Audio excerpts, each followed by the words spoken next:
The Strange Case of Dr. Jekyll and Mr. Hyde by Robert Louis Stevenson. Chapter 1. Story of the Door.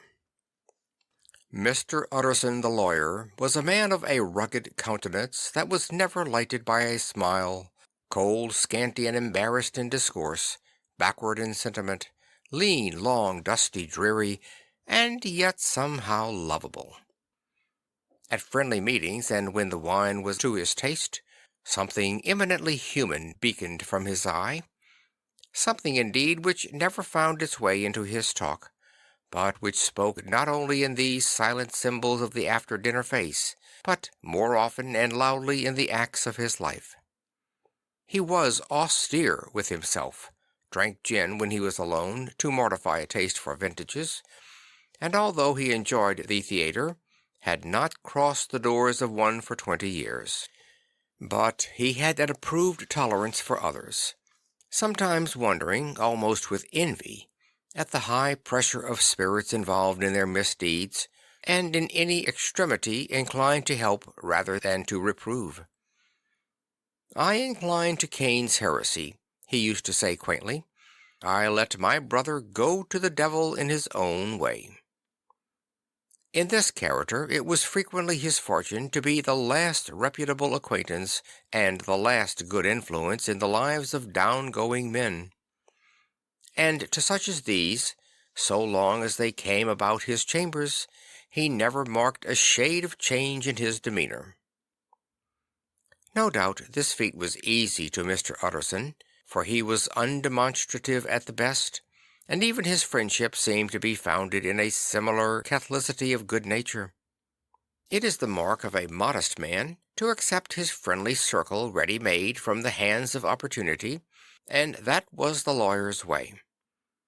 His friends were those of his own blood or those whom he had known the longest. His affections, like ivy, were the growth of time. They implied no aptness in the object.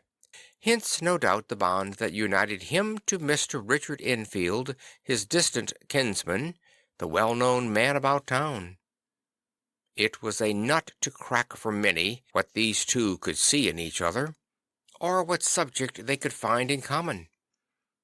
It was reported by those who encountered them in their Sunday walks that they said nothing, looked singularly dull, and would hail with obvious relief the appearance of a friend.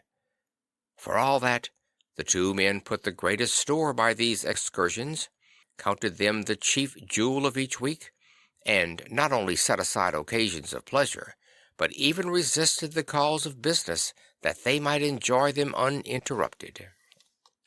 It chanced on one of these rambles that their way led them down a by-street in a busy quarter of London. The street was small and what is called quiet, but it drove a thriving trade on the weekdays.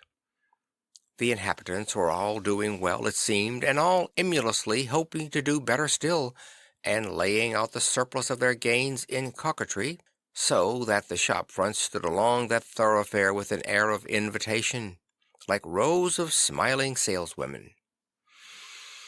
Even on Sunday, when it veiled its more florid charms and lay comparatively empty of passage, the street shone out in contrast to its dingy neighbourhood, like a fire in a forest, and with its freshly painted shutters, well-polished brasses, and general cleanliness and gaiety of note, instantly caught and pleased the eye of the passenger. 2 doors from one corner, on the left hand going east, the line was broken by the entry of a court, and just at that point a certain sinister block of building thrust forward its gable on the street. It was 2 stories high, showed no window, nothing but a door on the lower story and a blind forehead of discoloured wall on the upper, and bore in every feature the marks of prolonged and sordid negligence. The door, which was equipped with neither bell nor knocker, was blistered and disdained. Tramps slouched into the recess and struck matches on the panels. Children kept shop upon the steps. The schoolboy had tried his knife on the mouldings, and for close on a generation no one had appeared to drive away these random visitors, or to repair their ravages. Mr. Enfield and the lawyer were on the other side of the by-street, But when they came abreast of the entry, the farmer lifted up his cane and pointed.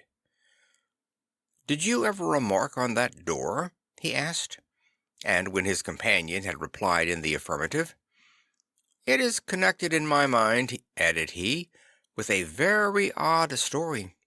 "Indeed," said Mr. Utterson, with a slight change of voice. "And what was that?" "Well, it was this way," returned Mr. Enfield. "I was coming home from some place at the end of the world about 3 o'clock of a black winter morning, and my way lay through a part of town where there was literally nothing to be seen but lamps. Street after street, and all the folks asleep. Street after street, all lighted up, as if for a procession, and all as empty as a church, till at last I got into that state of mind when a man listens and listens, and begins to long for the sight of a policeman. All at once I saw two figures, one a little man who was stumping along eastward at a good walk, and the other a girl of maybe 8 or 10 who was running as hard as she was able down a cross street.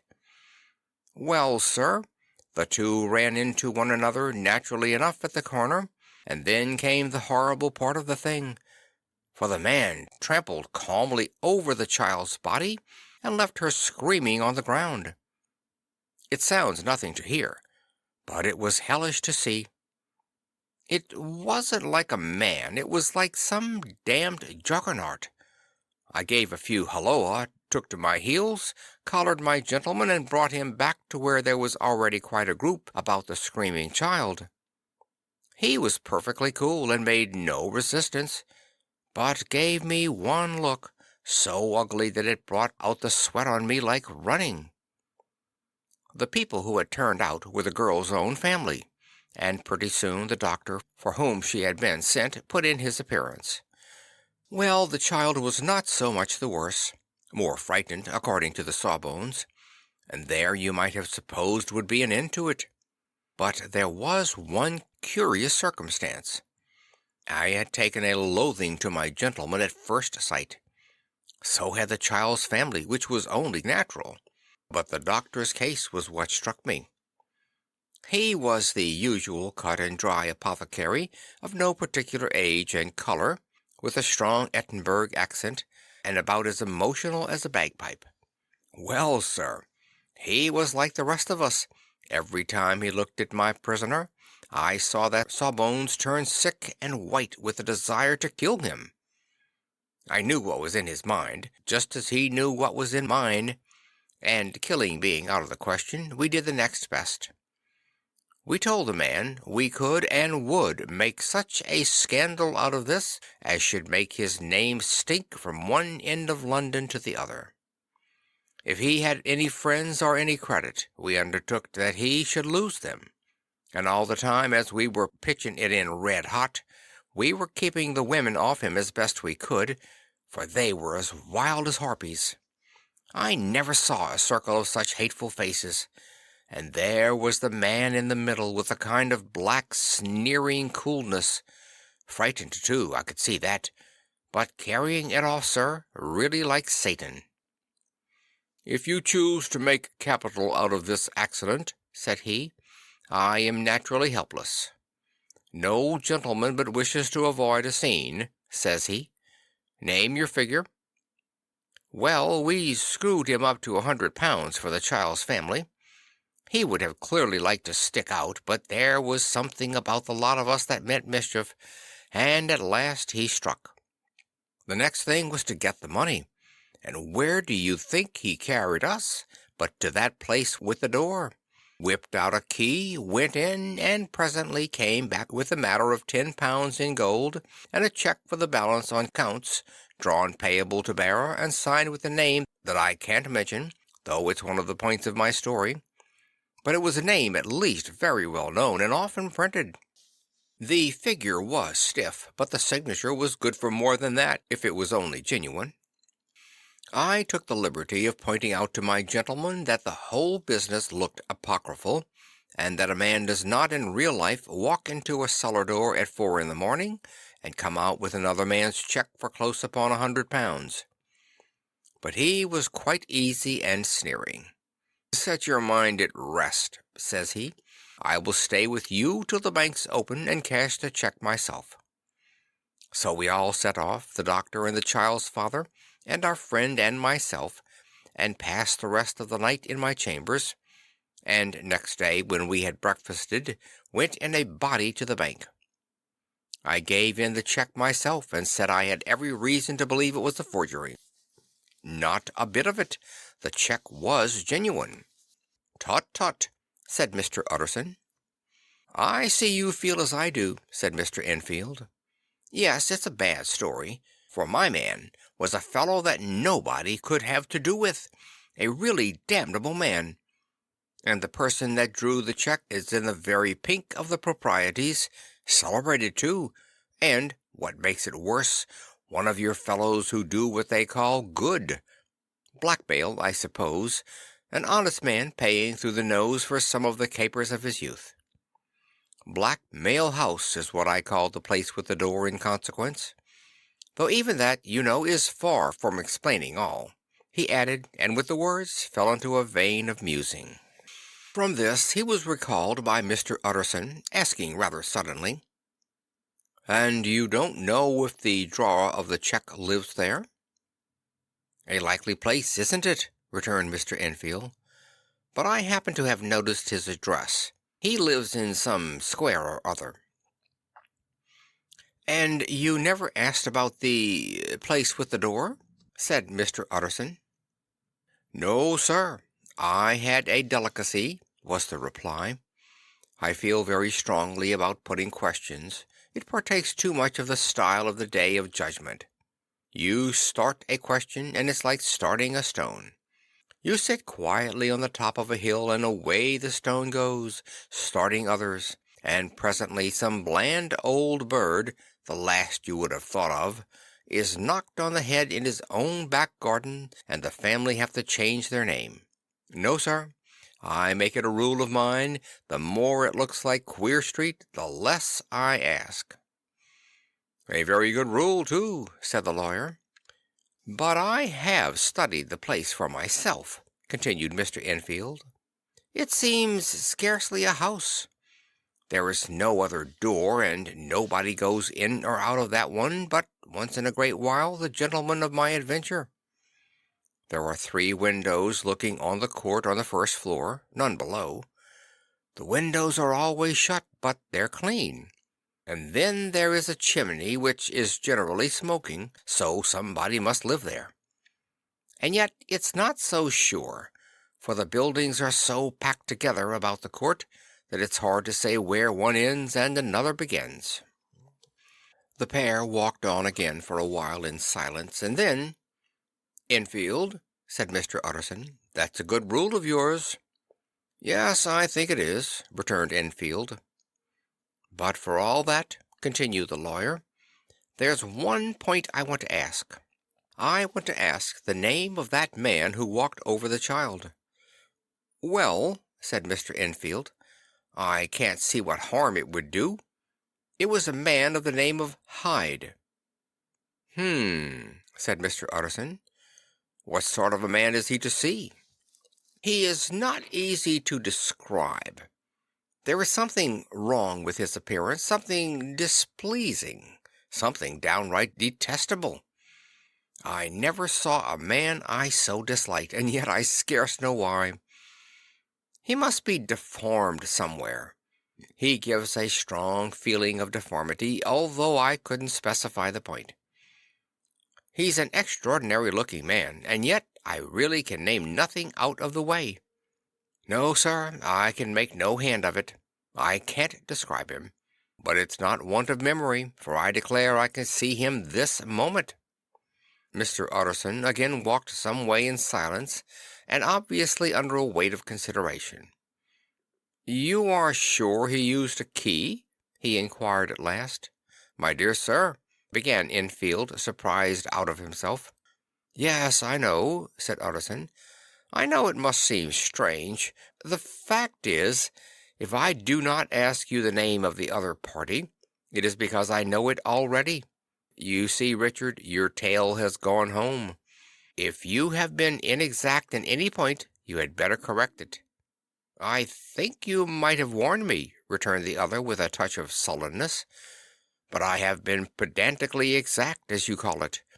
The fellow had a key, and what's more, he has it still. I saw him use it not a week ago." Mr. Utterson sighed deeply, but said never a word, and the young man presently resumed. "Here is another lesson to say nothing," said he. "I am ashamed of my long tongue.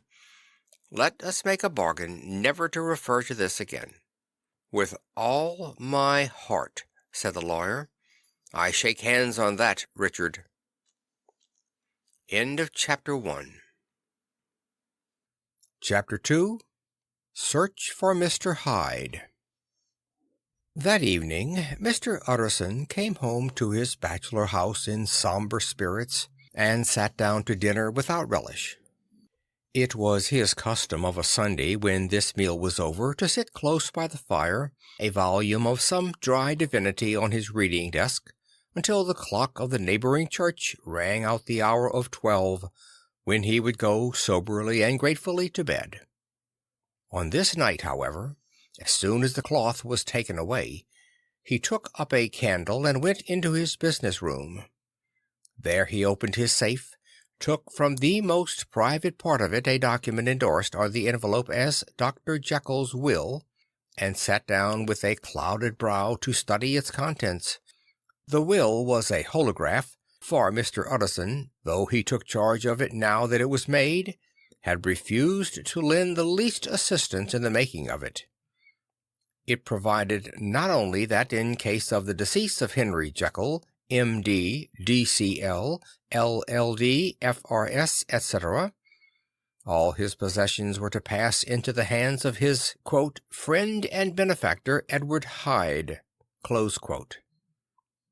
But in the case of Dr. Jekyll's "disappearance or unexplained absence for any period exceeding 3 calendar months," the said Edward Hyde should step into the said Henry Jekyll's shoes without further delay, and free from any burden or obligation beyond the payment of a few small sums to the members of the doctor's household. This document had long been the lawyer's eyesore.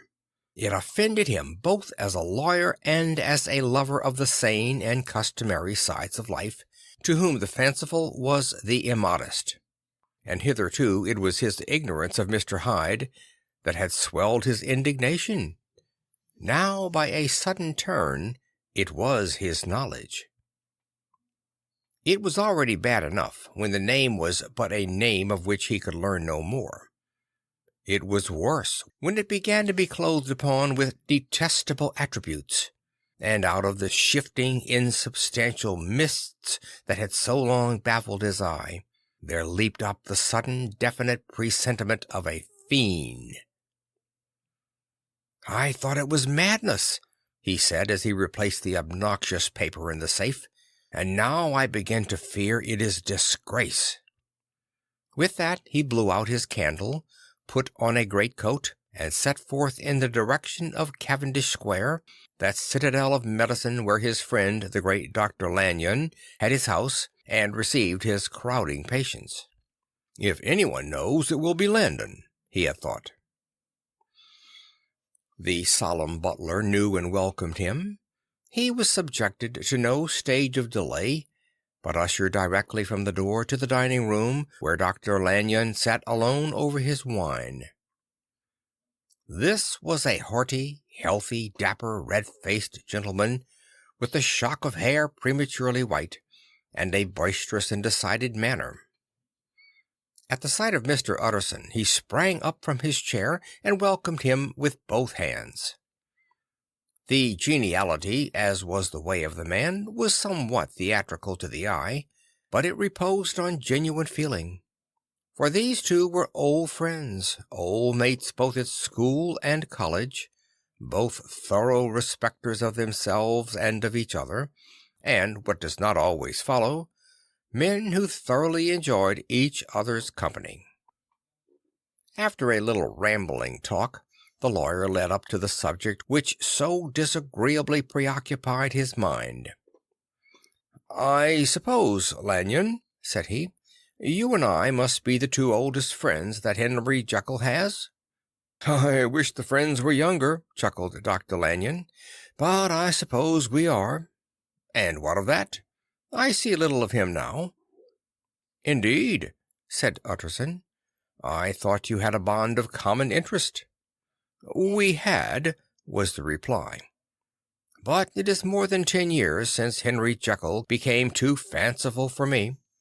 He began to go wrong in mind, and though of course I continue to take an interest in him for old sake's sake, as they say, I see and I have seen devilish little of the man." "Such unscientific balderdash," added the doctor, flushing suddenly purple. "Would have estranged Damon and Pythias." This little spirit of temper was somewhat of a relief to Mr. Utterson. They have only differed on some point of science, he thought, and being a man of no scientific passions, except in the matter of conveyancing, he even added, "It is nothing worse than that." He gave his friend a few seconds to recover his composure, then approached the question he had come to put. "Did you ever come across a protégé of his, one Hyde?" he asked. "Hyde?" repeated Lanyon. "No, never heard of him, since my time." That was the amount of information that the lawyer carried back with him to the great dark bed on which he tossed to and fro until the small hours of the morning began to grow large. It was a night of little ease to his toiling mind, toiling in mere darkness and besieged by questions. 6 o'clock struck on the bells of the church that was so conveniently near to Mr. Utterson's dwelling, and still he was digging at the problem. Hitherto it had touched him on the intellectual side alone, but now his imagination also was engaged, or rather enslaved, and as he lay and tossed in the gross darkness of the night and the curtained room, Mr. Enfield's tale went by before his mind in a scroll of lighted pictures. He would be aware of the great field of lamps of a nocturnal city, then of the figure of a man walking swiftly, then of a child running from the doctor's, and then these met, and that human juggernaut trod the child down and passed on regardless of her screams. Or else he would see a room in a rich house, where his friend lay asleep, dreaming and smiling at his dreams, and then the door of that room would be opened, and the curtains of the bed plucked apart, the sleeper recalled, and lo! there would stand by his side a figure to whom power was given, and even at that dead hour he must rise and do its bidding. The figure in these two faces haunted the lawyer all night, and if at any time he dozed over, it was but to see it glide more stealthily through sleeping houses, or move the more swiftly and still the more swiftly, even to dizziness, through wider labyrinths of lamp-lighted city, and at every street corner crush a child and leave her screaming. And still the figure had no face by which he might know it, even in his dreams.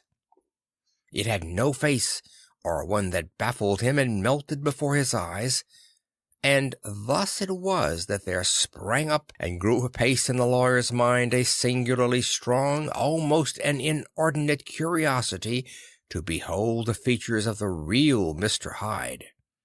If he could but once set eyes on him, he thought, the mystery would lighten and perhaps roll altogether away, as was the habit of mysterious things when well examined. He might see a reason for his friend's strange preference or bondage, call it which you please, and even for the startling clause of the will. At least it would be a face worth seeing, the face of a man who was without bowels of mercy, a face which had but to show itself to raise up in the mind of the unimpressionable Enfield a spirit of enduring hatred.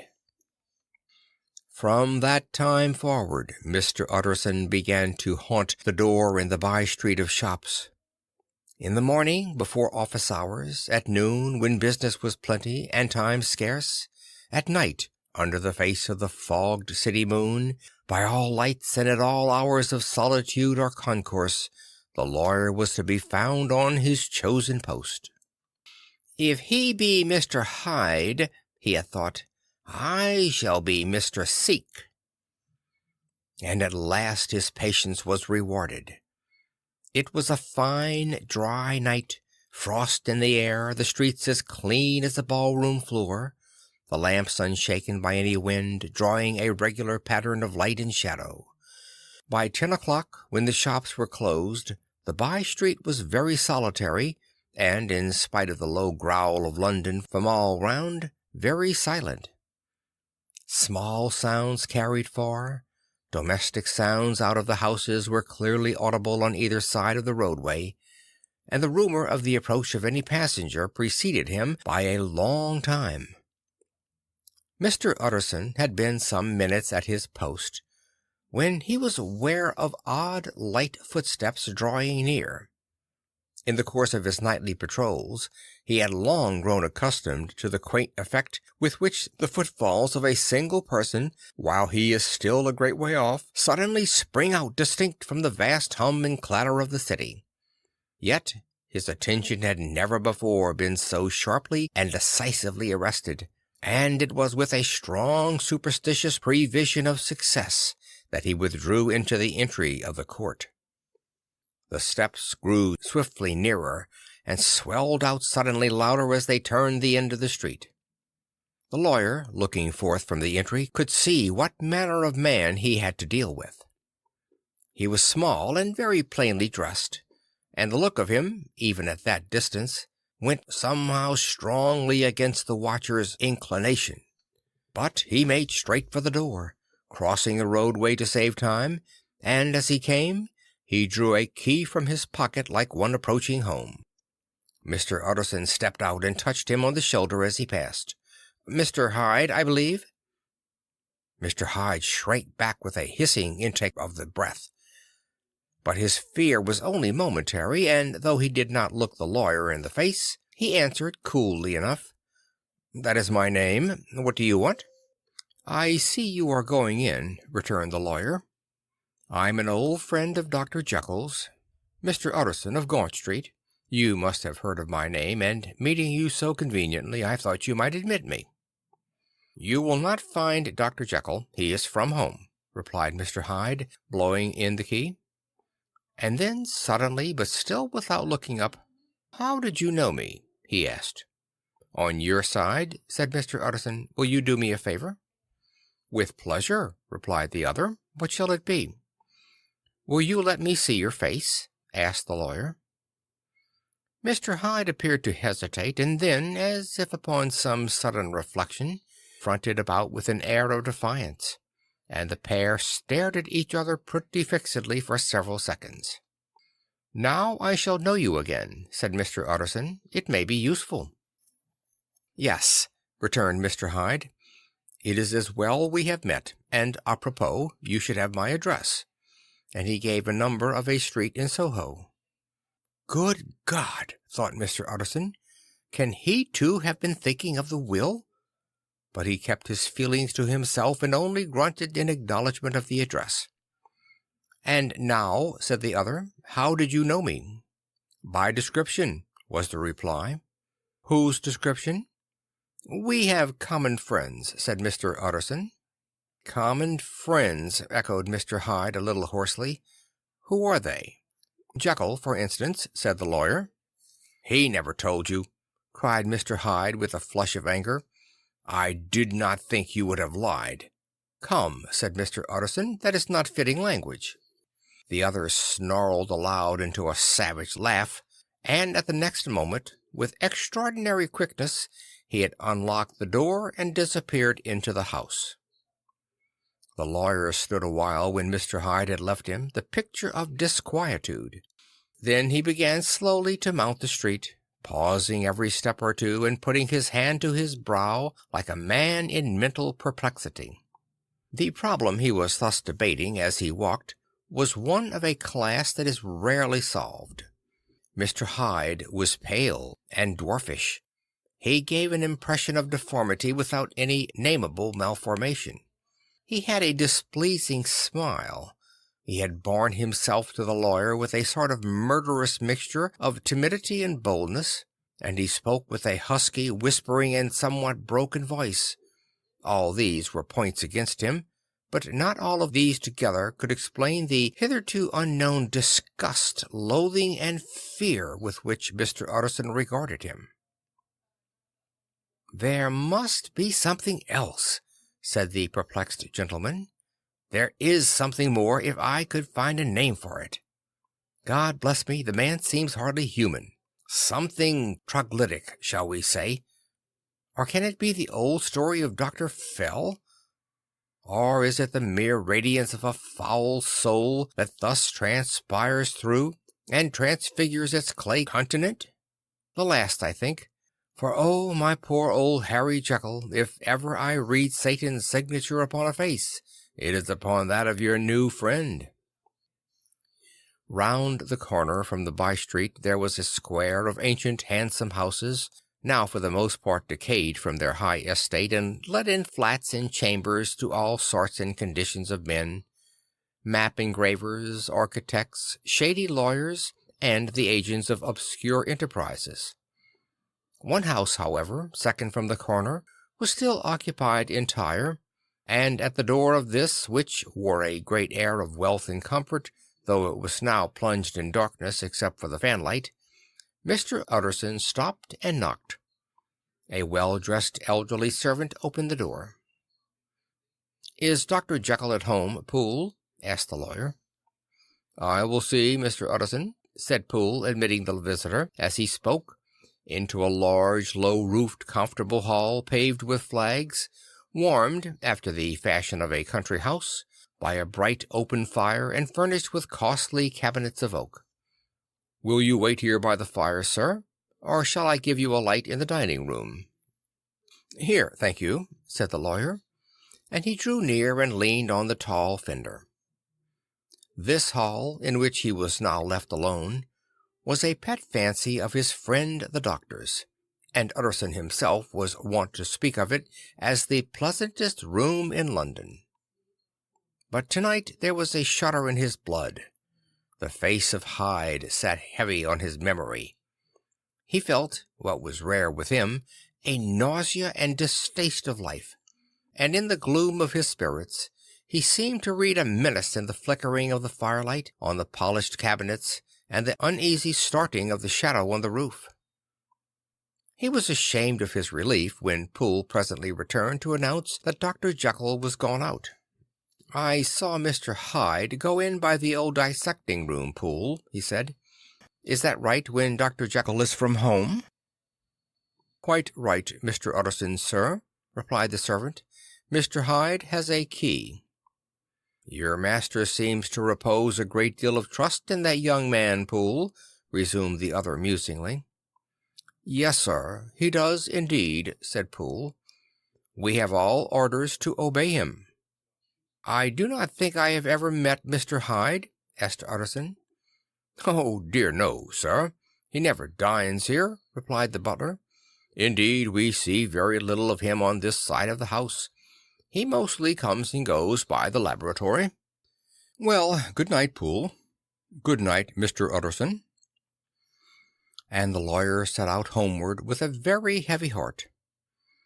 "Poor Harry Jekyll," he thought. "My mind misgives me he is in deep waters. He was wild when he was young, a long time ago to be sure, but in the law of God there is no statute of limitations. Ah, it must be that, the ghost of some old sin, the cancer of some concealed disgrace. Punishment coming, payday claudo, years after memory has forgotten and self-love condoned the fault." And the lawyer, scared by the thought, brooded awhile on his past, groping in all the corners of memory, lest by chance some jack-in-the-box of an old iniquity should leap to light there. His past was fairly blameless. Few men could read the rolls of their life with less apprehension, yet he was humbled to the dust by the many ill things he had done, and raised up again into a sober and fearful gratitude by the many he had come so near to doing yet avoided. And then, by a return on his former subject, he conceived a spark of hope. This Master Hyde, if he were studied, thought he, must have secrets of his own, black secrets by the look of him, secrets compared to which poor Jekyll's worst would be like sunshine. Things cannot continue as they are. It turns me cold to think of this creature stealing like a thief to Harry's bedside. Poor Harry, what a wakening! And the danger of it. For if this Hyde suspects the existence of the will, he may grow impatient to inherit. I must put my shoulders to the wheel, if Jekyll will but let me, he added. If Jekyll will only let me. For once more he saw before his mind's eye, as clear as transparency, the strange clauses of the will. End of Chapter 2. Chapter 3. Dr. Jekyll was quite at ease. A fortnight later, by excellent good fortune, the doctor gave one of his pleasant dinners to some 5 or 6 old cronies, all intelligent, reputable men, and all judges of good wine, and Mr. Utterson so contrived that he remained behind after the others had departed. This was no new arrangement, but a thing that had befallen many scores of times. Where Utterson was liked, he was liked well. Hosts loved to detain the dry lawyer when the light-hearted and loose-tongued had already had their foot on the threshold. They liked to sit a while in his unobtrusive company, practicing for solitude, sobering their minds in the man's rich silence after the expense and strain of gaiety. To this rule Dr. Jekyll was no exception, and as he now sat on the opposite side of the fire, a large, well-made, smooth-faced man of 50, with something of a stylish cast perhaps, but every mark of capacity and kindness, you could see by his looks that he cherished for Mr. Utterson a sincere and warm affection. "I have been wanting to speak to you, Jekyll," began the latter. "You know that will of yours?" A close observer might have gathered that the topic was distasteful, but the doctor carried it off gaily. "My poor Utterson," said he, "you are unfortunate in such a client. I never saw a man so distressed as you were by my will, unless it were that hide-bound pedant Lanyon, at what he called my scientific heresies. Oh, I know he's a good fellow, you needn't frown, an excellent fellow, and I always mean to see more of him, but a hide-bound pedant for all that. An ignorant, blatant pedant. I was never more disappointed in any man than Lanyon."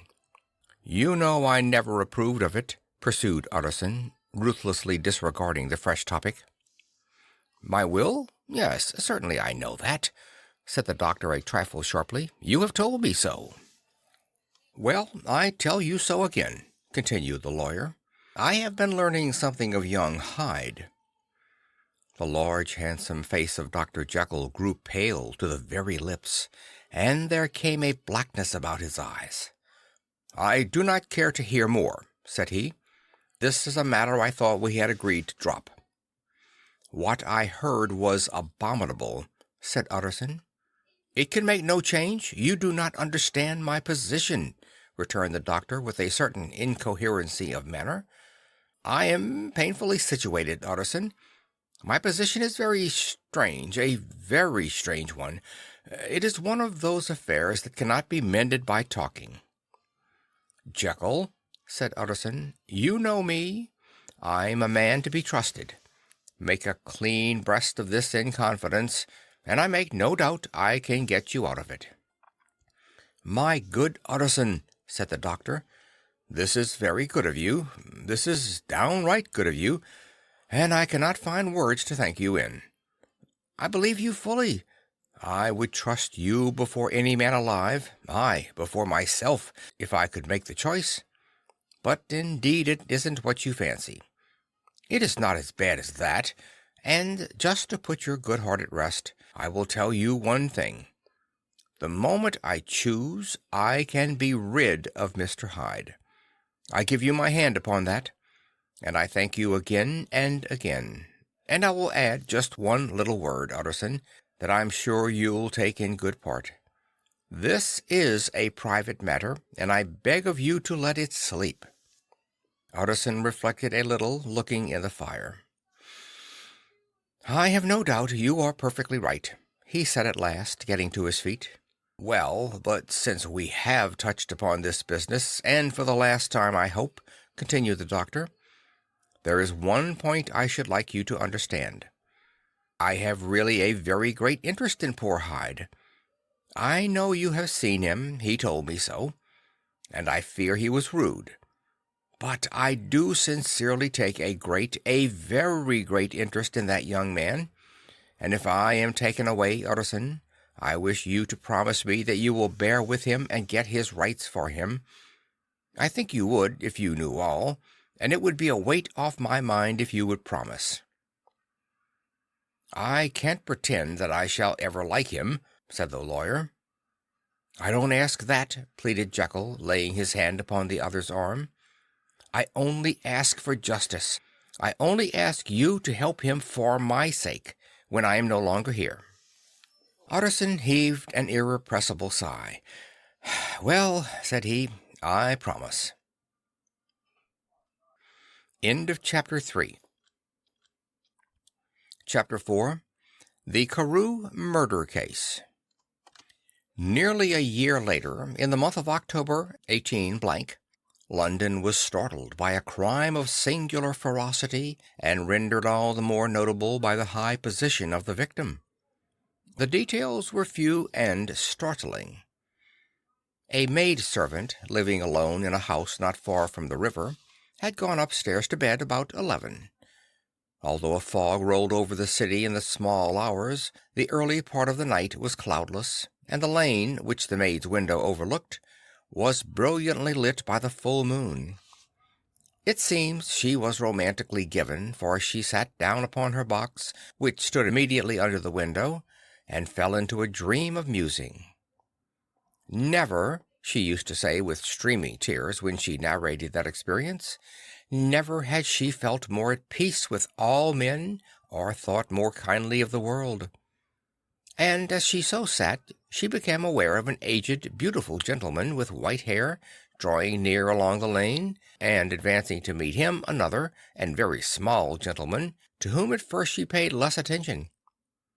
When they had come within speech, which was just under the maid's eyes, the older man bowed and accosted the other with a very pretty manner of politeness. It did not seem as if the subject of his address were of great importance. Indeed, from his pointing, it sometimes appeared as if he were only inquiring his way. But the moon shone on his face as he spoke, and the girl was pleased to watch it. It seemed to breathe such an innocent and old-world kindness of disposition, yet with something high, too, as of a well-founded self-content. Presently her eye wandered to the other, and she was surprised to recognize in him a certain Mr. Hyde, who had once visited her master, and for whom she had conceived a dislike. He had in his hand a heavy cane, with which he was trifling, but he answered never a word, and seemed to listen with an ill-contained impatience. And then, all of a sudden, he broke out in a great flame of anger, stamping with his foot, brandishing the cane, and carrying on, as the maid described it, like a madman. The old gentleman took a step back, with the air of one very much surprised and a trifle hurt, and at that Mr. Hyde broke out of all bounds and clubbed him to the earth. And the next moment, with ape-like fury, he was trampling his victim underfoot, and hailing down a storm of blows, under which the bones were audibly shattered, and the body jumped upon the roadway. At the horror of these sights and sounds, the maid fainted. It was 2 o'clock when she came to herself and called for the police. The murderer was gone long ago, but there lay his victim in the middle of the lane, incredibly mangled. The stick with which the deed had been done, although it was of some rare and very tough and heavy wood, had broken in the middle under the stress of this insensate cruelty, and one splintered half had rolled in the neighboring gutter. The other, without doubt, had been carried away by the murderer. A purse and gold watch were found upon the victim, but no cards or papers except a sealed and stamped envelope, which he had been probably carrying to the post, and which bore the name and address of Mr. Utterson. This was brought to the lawyer the next morning before he was out of bed, and he had no sooner seen it and been told the circumstances that he shot out a solemn lip. "I shall say nothing till I have seen the body," said he. "This may be very serious. Have the kindness to wait while I dress." And with the same grave countenance he hurried through his breakfast and drove to the police station, whither the body had been carried. As soon as he came into the cell, he nodded. "Yes," said he, "I recognize him. I am sorry to say that this is Sir Danvers Carew." "Good God, sir!" exclaimed the officer. "Is it possible?" And the next moment his eye lighted up with professional ambition. "This will make a great deal of noise," he said, "and perhaps you can help us to the man." And he briefly narrated what the maid had seen and showed the broken stick. Mr. Utterson had already quailed at the name of Hyde, but when the stick was laid before him he could doubt no longer. Broken and battered as it was, he recognized it for one that he had himself presented many years before to Henry Jekyll. "Is this Mr. Hyde a person of small stature?" he inquired. "Particularly small and particularly wicked-looking, is what the maid calls him," said the officer. Mr. Utterson reflected, and then, raising his head, "If you will come with me in my cab," he said, "I think I can take you to his house." It was by this time about 9 in the morning, and the first fog of the season. A great chocolate-covered pall lowered over heaven, but the wind was continually charging and routing these embattled vapors, so that as the cab crawled from street to street, Mr. Utterson beheld a marvelous number of degrees of hues of twilight. For here it would be dark, like the back end of evening, and there would be a glow of a rich, lurid brown, like the light of some strange conflagration. And here, for a moment, the fog would be quite broken up, and a haggard shaft of daylight would glance in between the swirling wreaths. The dismal quarter of Soho seen under these changing glimpses, with its muddy ways and slatternly passages, and its lamps which had never been extinguished, or had been kindled afresh to combat this mournful reinvasion of darkness, seemed, in the lawyer's eyes, like a district of some city in a nightmare. The thoughts of his mind, besides, were of the gloomiest dye, and when he glanced at the companion of his drive, he was conscious of some touch of that terror of the law and the law's officers, which may at times assail the most honest. As the cab drew up before the address indicated, the fog lifted a little and showed them a dingy street, a gin palace, a low French eating-house, a shop for the retail of penny numbers and two-penny salads, many ragged children huddled in the doorways, and many women of many different nationalities passing out, key in hand, to have a morning glass. And the next moment the fog settled down again upon that part, as brown as umber, and cut him off from his blackguardly surroundings. This was the home of Henry Jekyll's favourite, a man who was heir to 250,000 sterling. An ivory-faced and silvery-haired old woman opened the door. She had an evil face, smoothed by hypocrisy, but her manners were excellent. Yes, she said, this was Mr. Hyde's, but he was not at home. He had been in that night very late, but he had gone away again in less than an hour. There was nothing strange in that. His habits were very irregular, and he was often absent. For instance, it was nearly 2 months since she had seen him till yesterday. "Very well, then, we wish to see his rooms," said the lawyer. And then the woman began to declare it was impossible. "I had better tell you who this person is," he added. "This is Inspector Newcomb of Scotland Yard." A flash of odious joy appeared upon the woman's face. "Ah," said she, "he is in trouble. What has he done?" Mr. Utterson and the inspector exchanged glances. "He don't seem a very popular character," observed the latter. "And now, my good woman, just let me and this gentleman have a look about us." In the whole extent of the house, which but for the old woman remained otherwise empty, Mr. Hyde had only used a couple of rooms. But these were furnished with luxury and good taste. A closet was filled with wine, the plate was of silver, the napery elegant, a good picture hung upon the walls, a gift, as Utterson supposed, from Henry Jekyll, who was much of a connoisseur, and the carpets were of many piles and agreeable in colour. At this moment, however, the rooms bore every mark of having been recently and hurriedly ransacked. Clothes lay about the floor with their pockets inside out, lock-fast drawers stood open, and on the hearth there lay a pile of grey ashes, as though many papers had been burned. From these embers the inspector disinterred the butt end of a green cheque-book, which had resisted the action of the fire.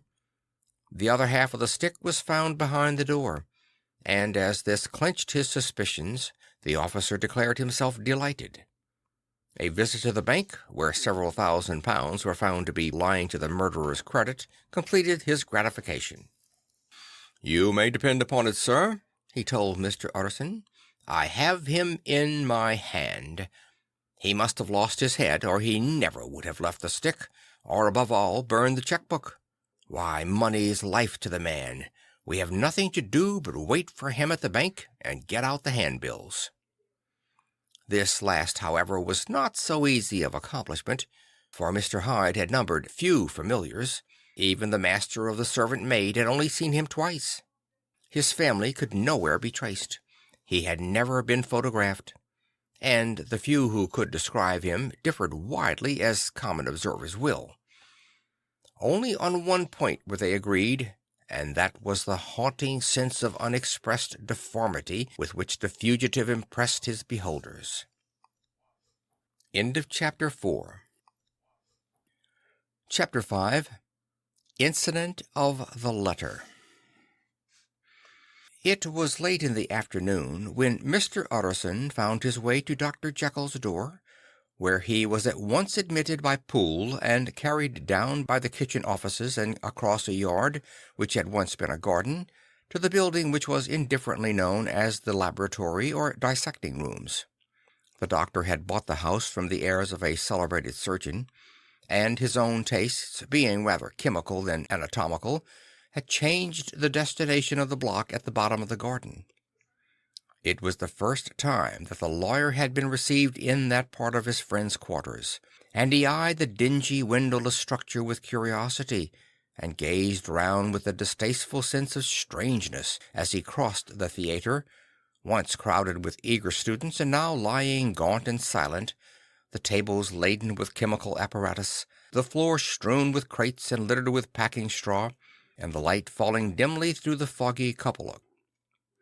At the further end a flight of stairs mounted to a door covered with red baize, and through this Mr. Utterson was at last received into the doctor's cabinet. It was a large room, fitted round with glass presses, furnished, among other things, with a cheval glass and a business table, and looking out upon the court by 3 dusty windows barred with iron. The fire burned in the grate. A lamp was set lighted on the chimney itself, for even in the houses the fog began to lie thickly, and there, close up to the warmth, sat Dr. Jekyll, looking deathly sick. He did not rise to meet his visitor, but held out a cold hand and bade him welcome in a changed voice. "And now," said Mr. Utterson, as soon as Poole had left them, "you have heard the news?" The doctor shuddered. "They were crying it in the square," he said. "I heard them in my dining-room." "One word," said the lawyer. "Carew was my client, but so are you, and I want to know what I am doing. You have not been mad enough to hide this fellow?"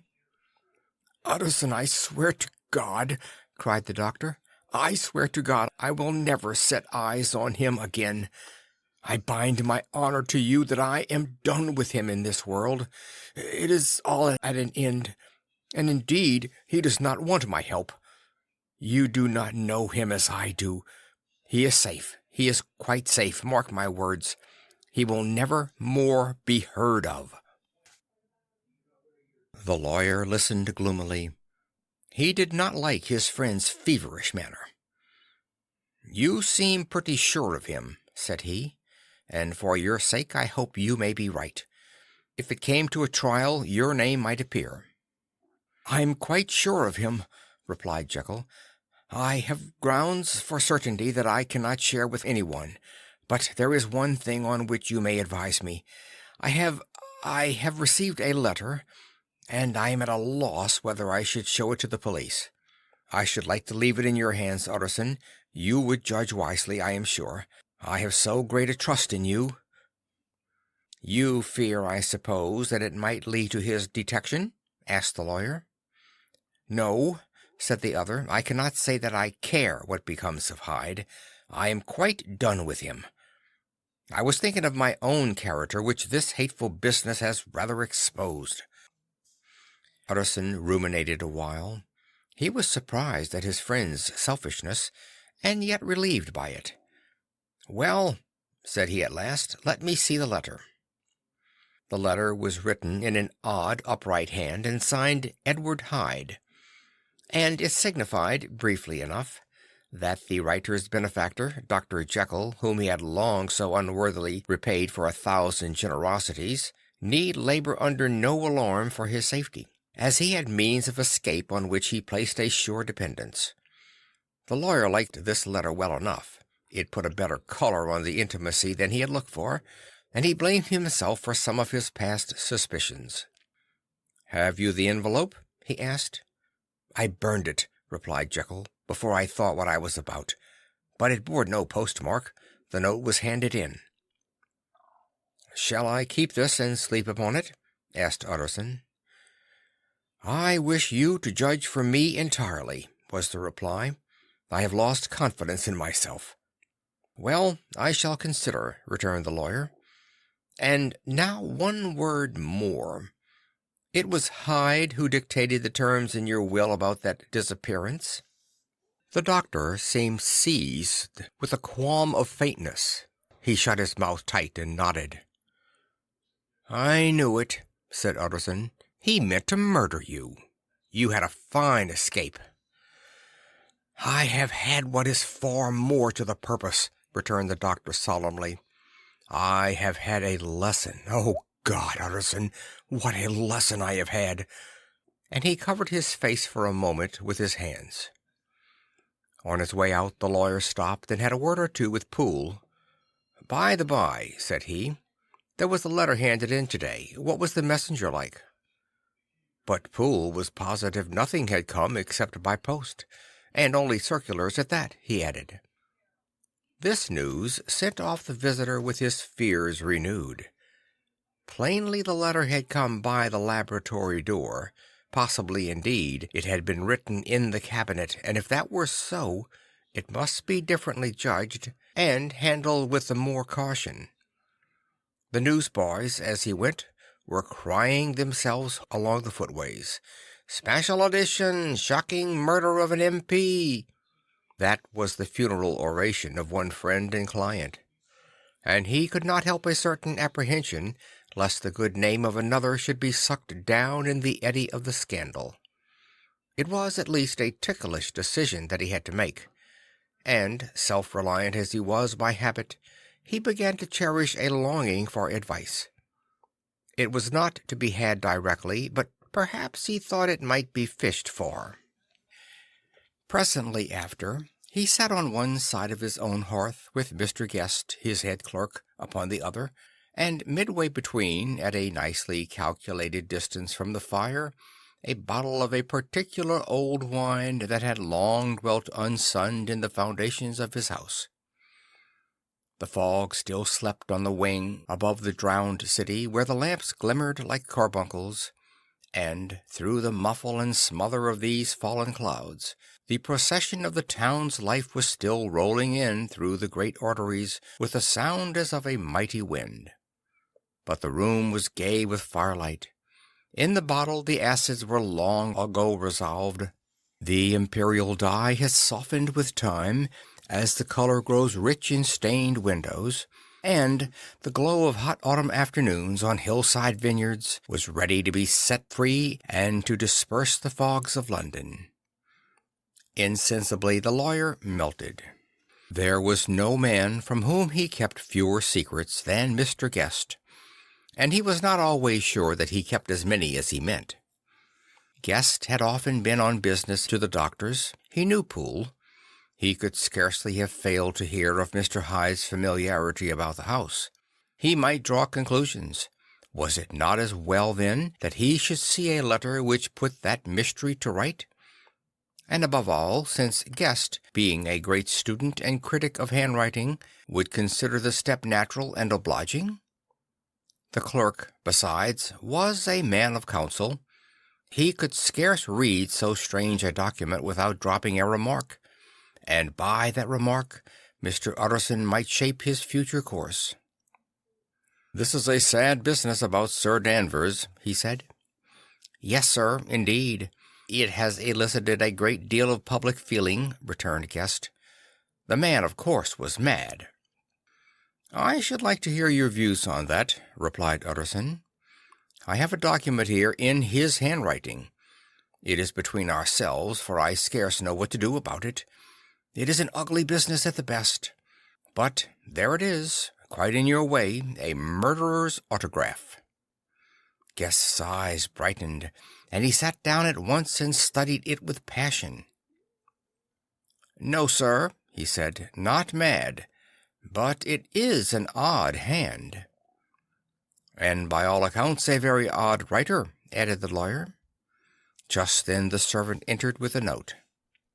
"Is that from Dr. Jekyll, sir?" inquired the clerk. "I thought I knew the writing. Anything private, Mr. Utterson?" "Only an invitation to dinner. Why, do you want to see it?" "One moment, I thank you, sir."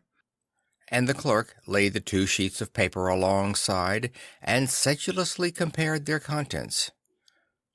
"Thank you, sir," he said at last, returning both. "It's a very interesting autograph." There was a pause, during which Mr. Utterson struggled with himself. "Why did you compare them, Guest?" he inquired suddenly. "Well, sir," returned the clerk, "there's a rather singular resemblance. The 2 hands are in many points identical, only differently sloped." "Rather quaint," said Utterson. "It is, as you say, rather quaint," returned Guest. "I wouldn't speak of this note, you know," said the master. "No, sir," said the clerk, "I understand." But no sooner was Mr. Utterson alone that night than he locked the note into his safe, where it reposed from that time forward. "What!" he thought, "Henry Jekyll forged for a murderer!" and his blood ran cold in his veins. End of Chapter 5. Chapter 6. Incident of Dr. Lanyon. Time ran on. Thousands of pounds were offered in reward, for the death of Sir Danvers was resented as a public inquiry.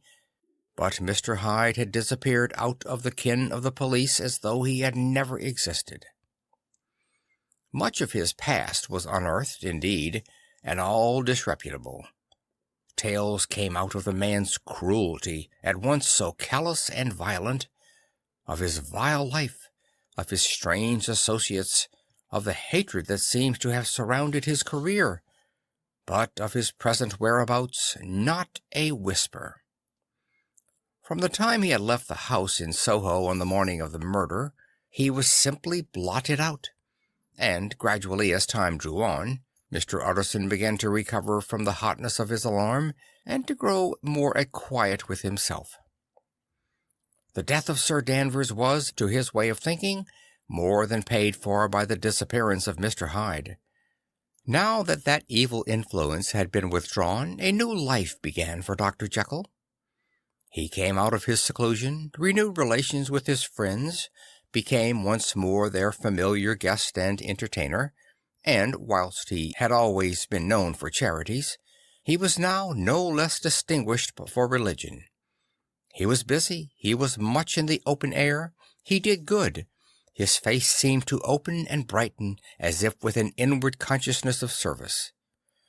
For more than 2 months the doctor was at peace. On the 8th of January, Utterson had dined at the doctor's with a small party.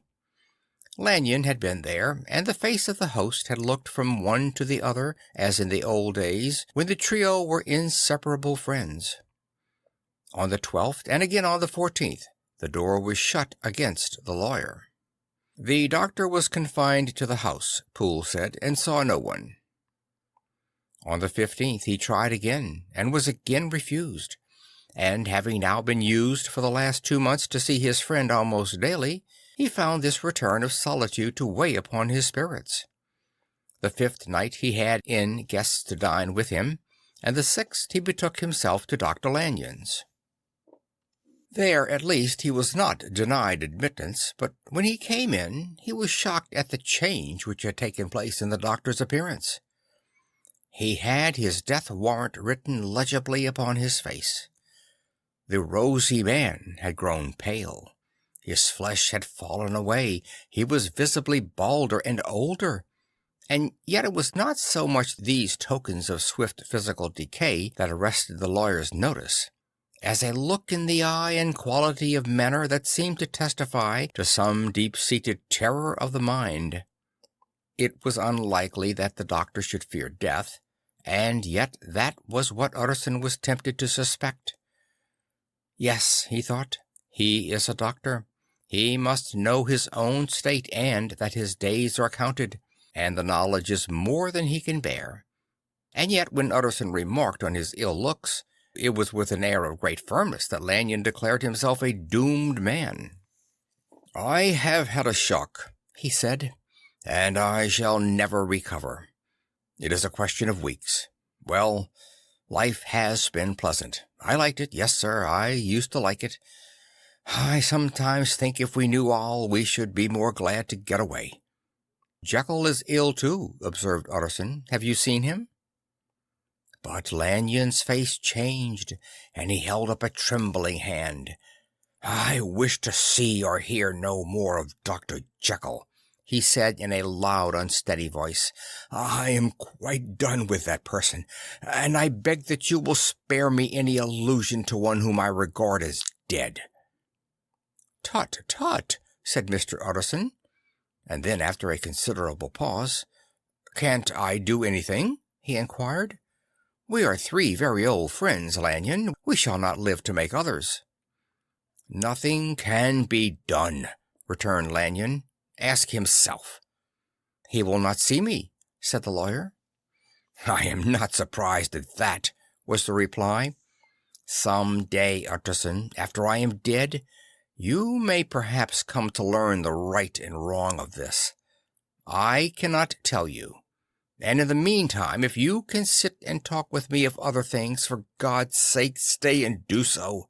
But if you cannot keep clear of this accursed topic, then in God's name go, for I cannot bear it." As soon as he got home, Utterson sat down and wrote to Jekyll, complaining of his exclusion from the house, and asking the cause of this unhappy break with Lanyon, and the next day brought him a long answer, often very pathetically worded and sometimes darkly mysterious in drift. The quarrel with Lanyon was incurable. "I do not blame our old friend," Jekyll wrote, "but I share his view that we must never meet. I mean from henceforth to lead a life of extreme seclusion. You must not be surprised, nor must you doubt my friendship, if my door is often shut even to you. You must suffer me to go my own dark way. I have brought on myself a punishment and a danger that I cannot name. If I am the chief of sinners, I am the chief of sufferers also. I could not think that this earth contained a place for sufferings and terrors so unmanning, and you can do but one thing, Utterson, to lighten this destiny, and that is to respect my silence." Utterson was amazed. The dark influence of Hyde had been withdrawn. The doctor had returned to his old tasks and amenities. A week ago the prospect had smiled with every promise of a cheerful end in honoured age, and now, in a moment, friendship and peace of mind and the whole tenor of life were wrecked. So great and unprepared a change pointed to madness, but in view of Lanyon's manner and words, there must lie for it some deeper ground. A week afterwards, Dr. Lanyon took to his bed, and in something less than a fortnight he was dead. The night after the funeral, at which he had been sadly affected, Utterson locked the door of his business room, and sitting there by the light of a melancholy candle, drew out and set before him an envelope addressed by the hand and sealed with the seal of his dead friend. Private, for the hands of G.J. Utterson alone, and in the case of his predecease to be destroyed unread. So it was emphatically superscribed, and the lawyer dreaded to behold the contents. "I have buried one friend today," he thought. "What if this should cost me another?" And then he condemned the fear as a disloyalty, and broke the seal. Within there was another enclosure, likewise sealed, and marked upon the cover as "Not to be opened until the death or disappearance of Dr. Henry Jekyll." Utterson could not trust his eyes. Yes, it was disappearance, here again, as in the mad will which he had long ago restored to its author. Here again were the idea of a disappearance and the name of Henry Jekyll bracketed. But in the will the idea had sprung from the sinister suggestion of the man Hyde. It was set there with a purpose all too plain and horrible. Written by the hand of Lanyon, what should it mean? A great curiosity came on the trustee to disregard the prohibition and dive at once to the bottom of these mysteries. But professional honor and faith to his dead friend were stringent obligations, and the packet slept in the inmost corner of his private safe. It is one thing to mortify curiosity, another to conquer it, and it may be doubted if, from that day forth, Utterson desired the society of his surviving friend with the same eagerness. He thought of him kindly, but his thoughts were disquieted and fearful. He went to call indeed, but he was perhaps relieved to be denied admittance. Perhaps in his heart he preferred to speak with Poole upon the doorstep, and surrounded by the air and sounds of the open city, rather than to be admitted into that house of voluntary bondage, and to sit and speak with its inscrutable recluse. Poole had indeed no very pleasant news to communicate. The doctor, it appeared, now more than ever, confined himself to the cabinet over the laboratory, where he would sometimes even sleep. He was out of spirits, he had grown very silent, he did not read. It seems as if he had something on his mind. Utterson became so used to the unvarying character of these reports that he fell off little by little in the frequency of his visits. End of Chapter 6. Chapter 7. Incident at the Window. It chanced on Sunday, when Mr. Utterson was on his usual walk with Mr. Enfield, that their way lay once again through the by-street, and that when they came in front of the door, both stopped to gaze on it. "Well," said Enfield, "that story's at an end at least. We shall never see more of Mr. Hyde." "I hope not," said Utterson. "Did I ever tell you that I once saw him and shared your feeling of repulsion?" "It's impossible to do the one without the other," returned Enfield. "And, by the way, what an ass you must have thought me, not to know that this was a back way to Dr. Jekyll's. It was partly your own fault that I found it out, even when I did." "So you found it out, did you?" said Utterson. "But if that be so, we may step into the court and take a look at the windows. To tell you the truth, I am uneasy about poor Jekyll, and even outside I feel as if the presence of a friend might do him good."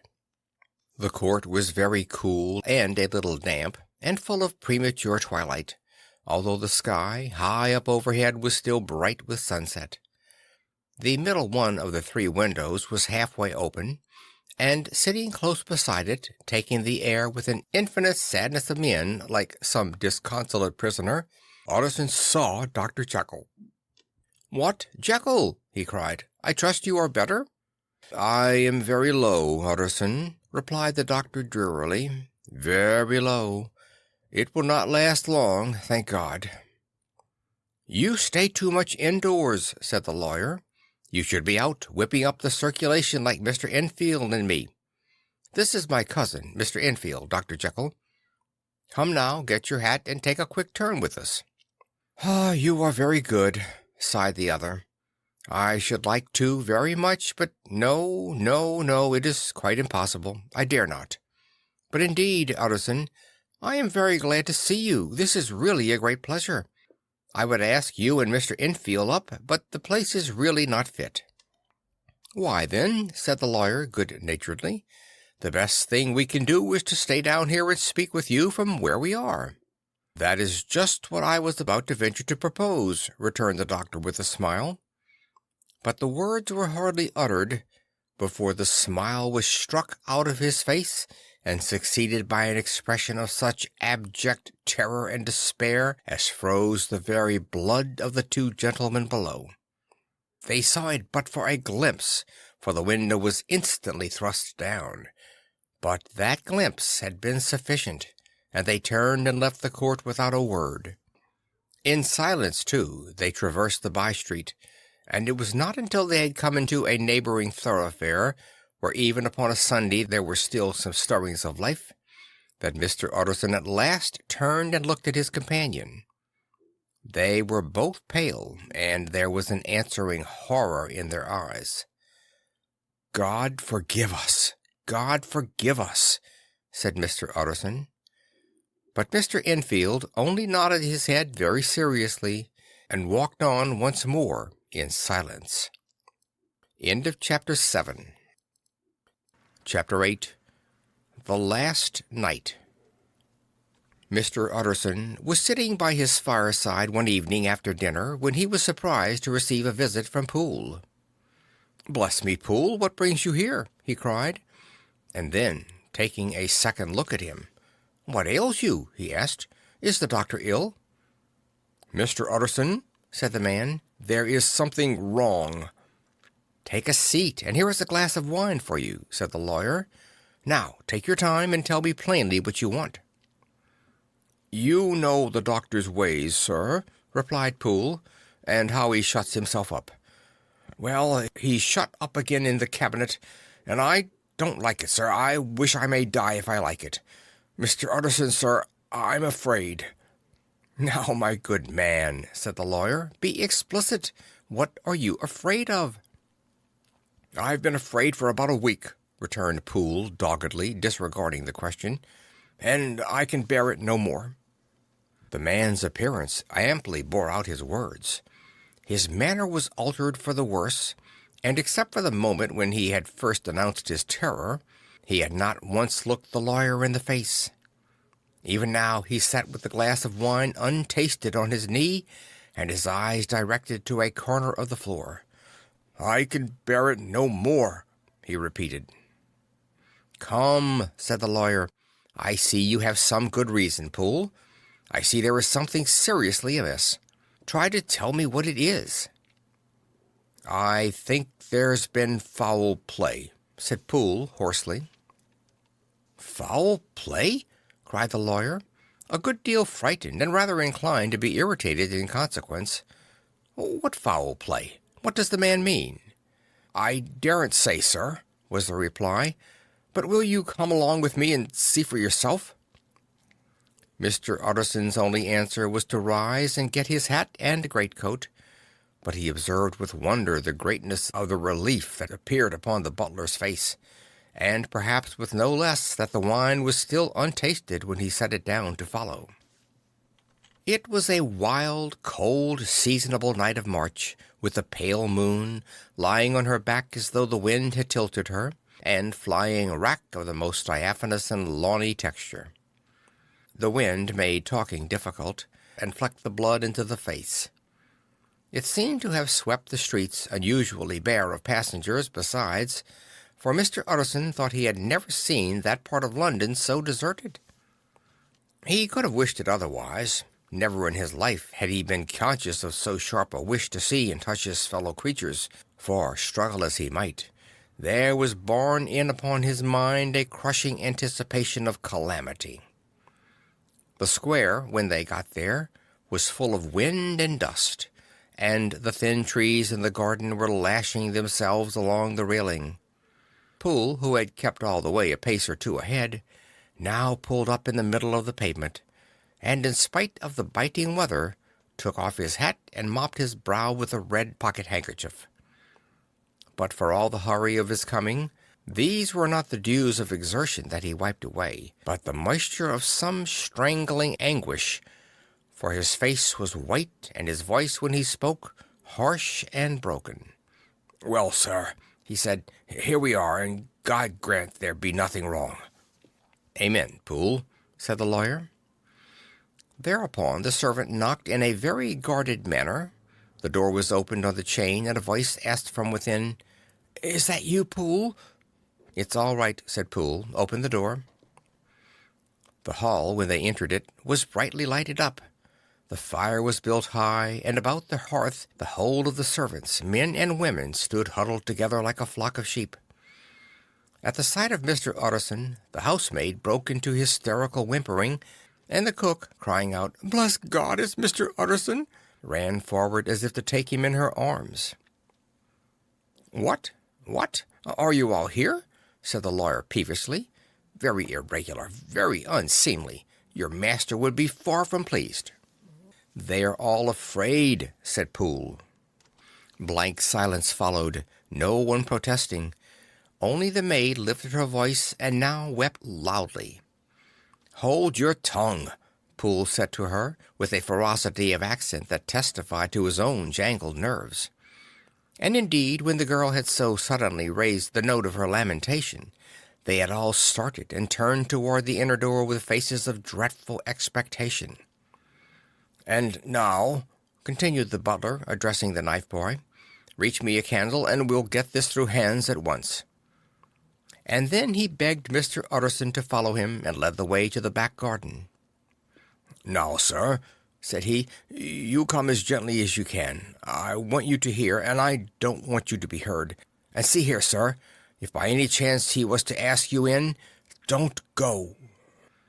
Mr. Utterson's nerves at this unlooked-for termination gave a jerk that nearly threw him from his balance. But he recollected his courage and followed the butler into the laboratory building, through the surgical theatre, with its lumber of crates and bottles, to the foot of the stair. Here Poole motioned him to stand on one side and listen, while he himself, setting down the candle and making a great and obvious call on his resolution, mounted the steps and knocked with a somewhat uncertain hand on the red baize of the cabinet door. "Mr. Utterson, sir, asking to see you," he called, and even as he did so, once more violently signed to the lawyer to give ear. A voice answered from within. "Tell him I cannot see anyone," it said complainingly. "Thank you, sir," said Poole, with a note of something like triumph in his voice, and, taking up his candle, he led Mr. Utterson back across the yard and into the great kitchen, where the fire was out and the beetles were leaping on the floor. "Sir," he said, looking Mr. Utterson in the eyes, "was that my master's voice?" "It seems much changed," replied the lawyer, very pale, but giving look for look. "Changed? Well, yes, I think so," said the butler. "Have I been 20 years in this man's house to be deceived about his voice? No, sir. Master's made away with. He was made away with 8 days ago, when we heard him cry out upon the name of God. And who's in there instead of him, and why it stays there, is a thing that cries to heaven, Mr. Utterson." "This is a very strange tale, Poole. This is rather a wild tale, my man," said Mr. Utterson, biting his finger. "Suppose it were as you suppose. Suppose Dr. Jekyll to have been, murdered. What could induce the murderer to stay? That won't hold water. It doesn't commend itself to reason. Well, Mr. Utterson, you are a hard man to satisfy, but I'll do it yet, said Poole. All this last week, you must know, him, or it, whatever it is that lives in that cabinet, has been crying night and day for some sort of medicine, and cannot get it to his mind. It was something his way, the master's, that is, to write his orders on a sheet of paper and throw it on the stair. We've had nothing else this past week, nothing but papers, and a closed door, and the very meals left there to be smuggled in when nobody was looking. Well, sir, every day, aye, and twice and thrice in the same day, there have been orders and complaints, and I have been sent flying to all the wholesale chemists in town. Every time I brought the stuff back, there would be another paper telling me to return it because it was not pure, and another order to a different firm. This drug is wanted bitter bad, sir, whatever for. Have you any of these papers? Asked Mr. Utterson. Poole felt in his pocket and handed out a crumpled note, which the lawyer, bending nearer to the candle, carefully examined. Its contents ran thus. Dr. Jekyll presents his compliments to Messrs. Maw. He assures them that their last sample is impure and quite useless for his present purpose. In the year 18 blank, Dr. J. purchased a somewhat large quantity from Messrs. M. He now begs them to search with most sedulous care, and should any of the same quality be left, forward it to him at once. Expense is no consideration. The importance of this to Dr. J. can hardly be exaggerated. So far the letter had run composedly enough, but here, with a sudden splutter of the pen, the writer's emotion had broken loose. "For God's sake," he added, "find me some of the old." "This is a strange note," said Mr. Utterson, and then sharply, "How do you come to have it open?" "The man at Maw's was main angry, sir, and he threw it back at me like so much dirt," returned Poole. "This is unquestionably the doctor's hand, do you know?" resumed the lawyer. "I thought it looked like it," said the servant rather sulkily, and then with another voice, "But what matters hand of right? He said, I've seen him." "Seen him?" repeated Mr. Utterson.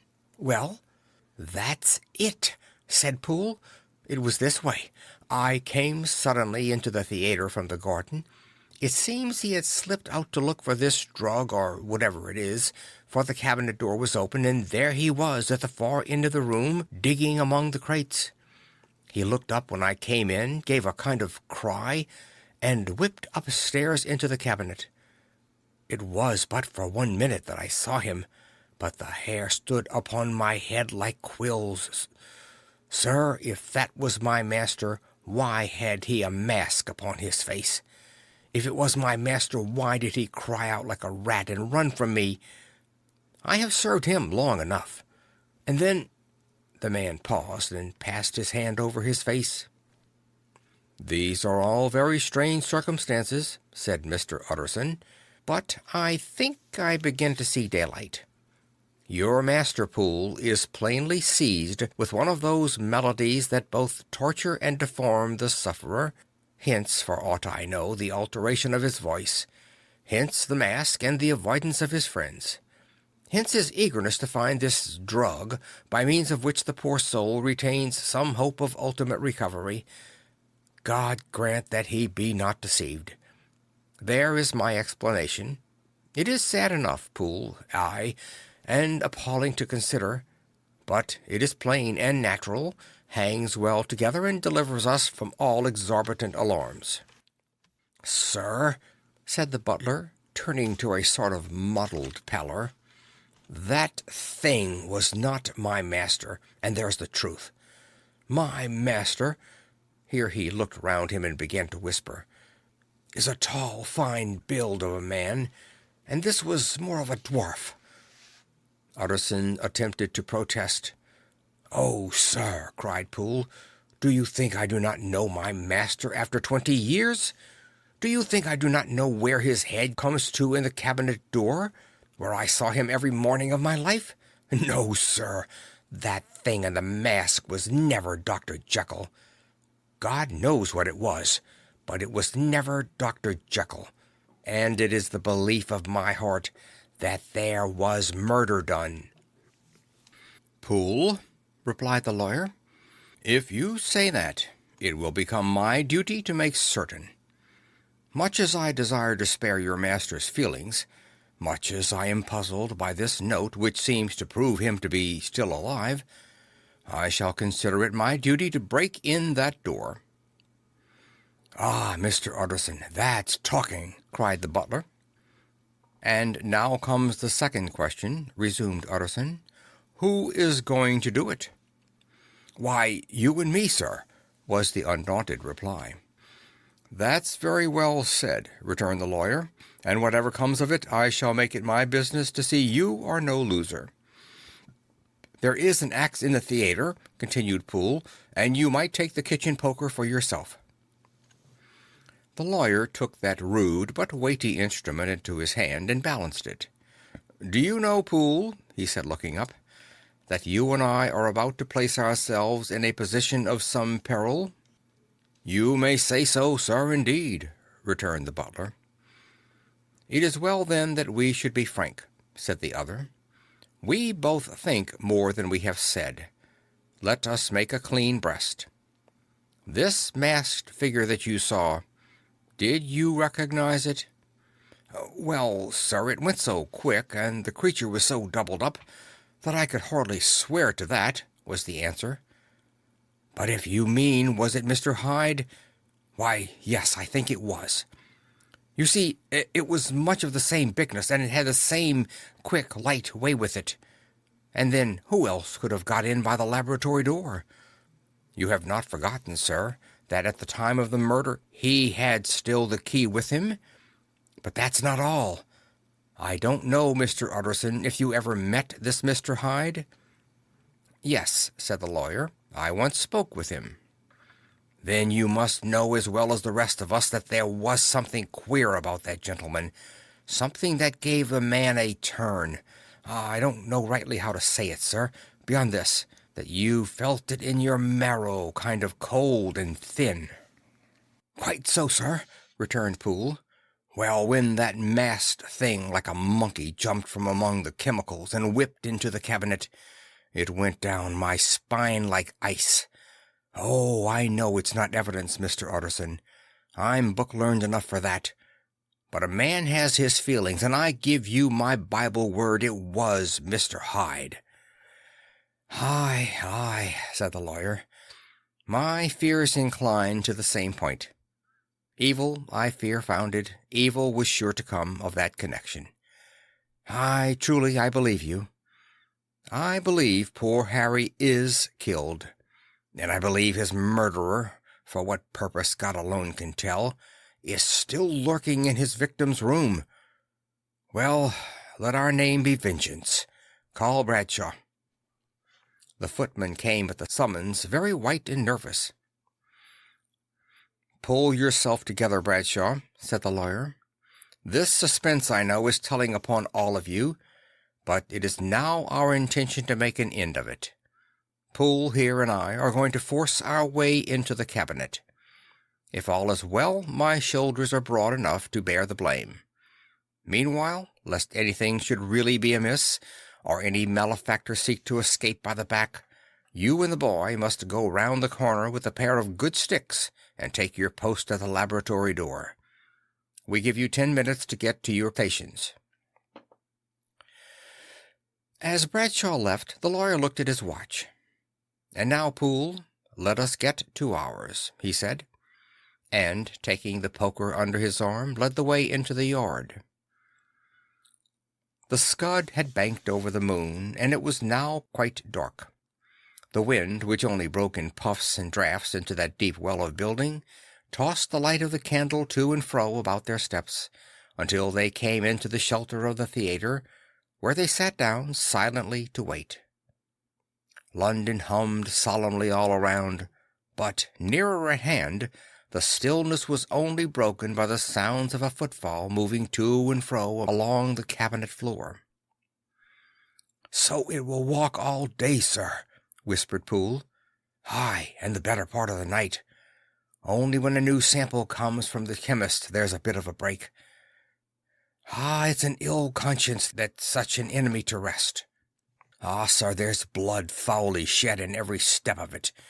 But hark again. A little closer. Put your heart to your ears, Mr. Utterson, and tell me, is that the doctor's foot?"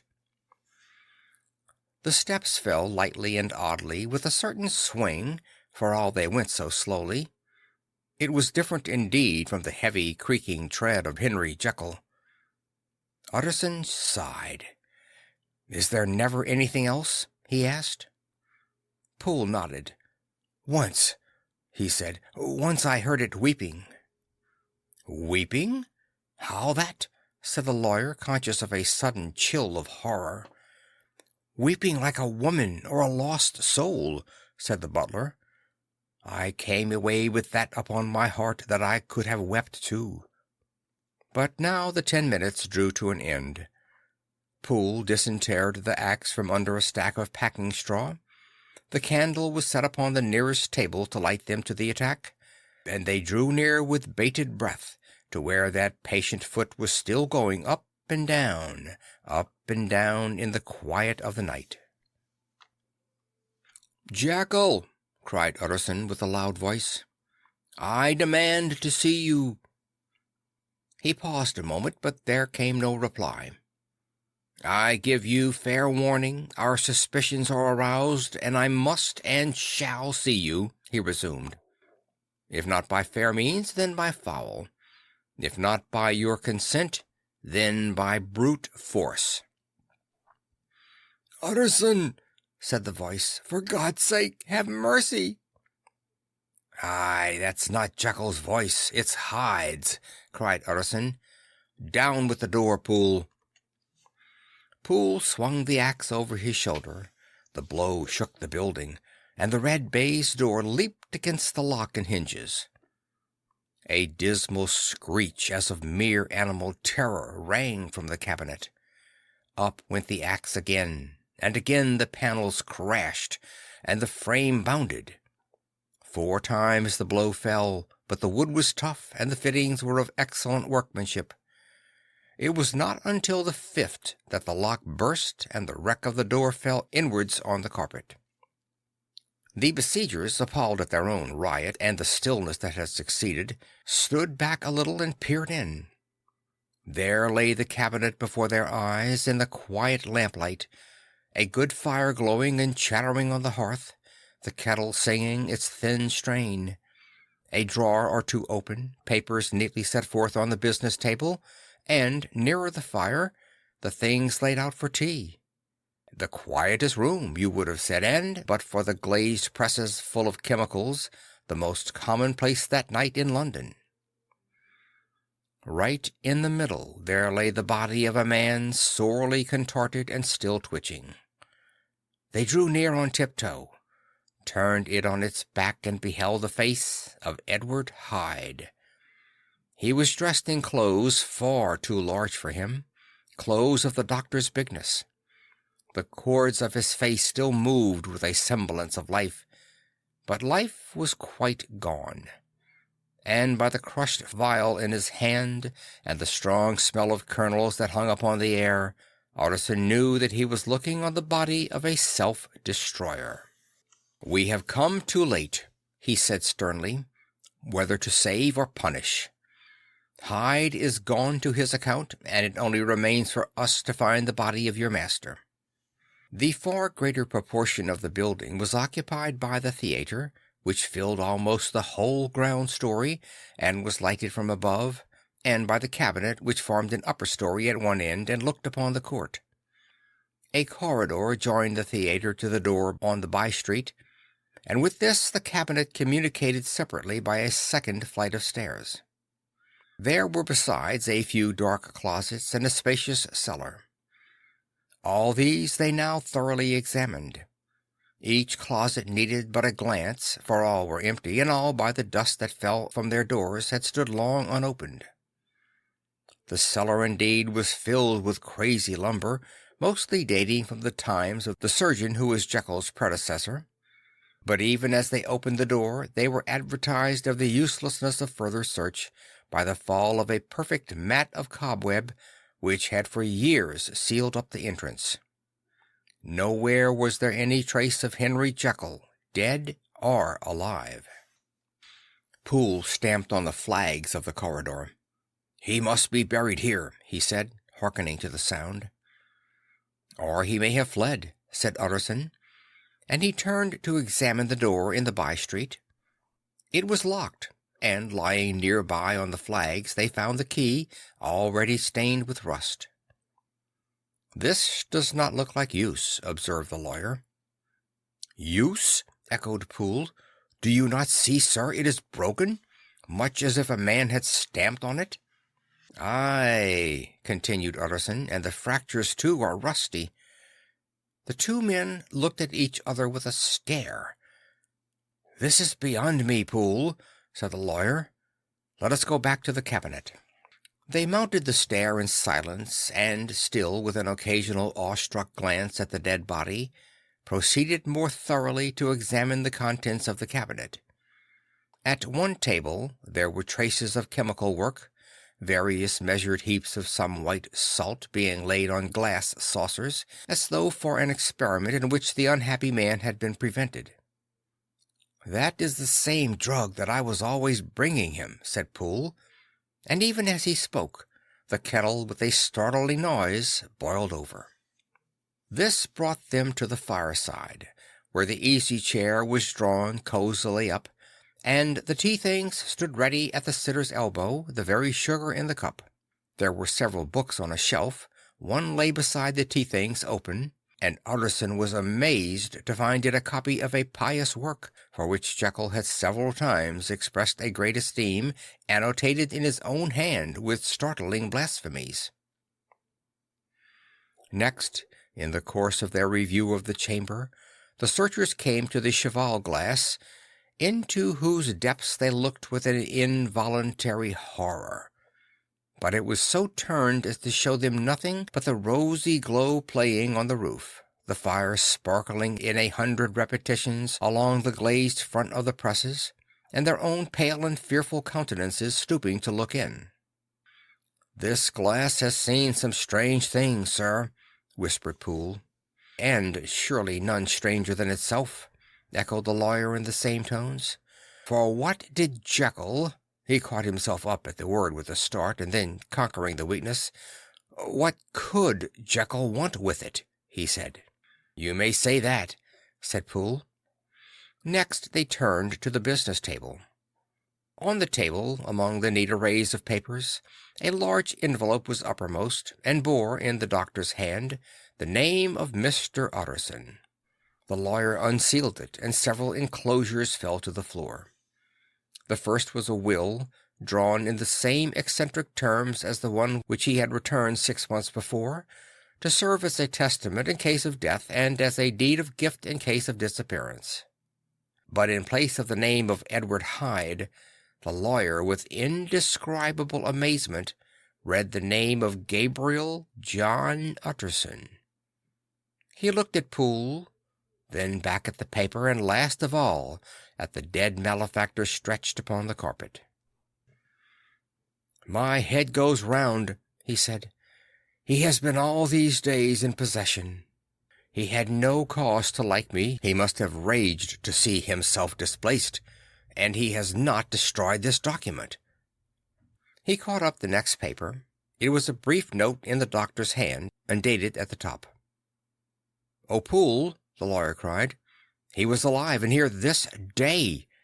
He cannot have been disposed of in so short a space. He must be still alive. He must have fled.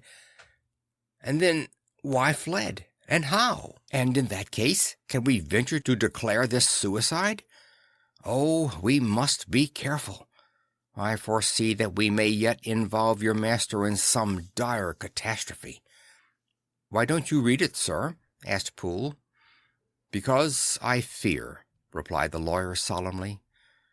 "God grant I have no cause for it."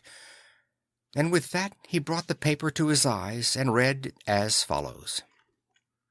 My dear Utterson, when this shall fall into your hands, I shall have disappeared, under what circumstances I have not the penetration to foresee, but my instinct in all the circumstances of my nameless situation tells me that the end is sure, and must be early.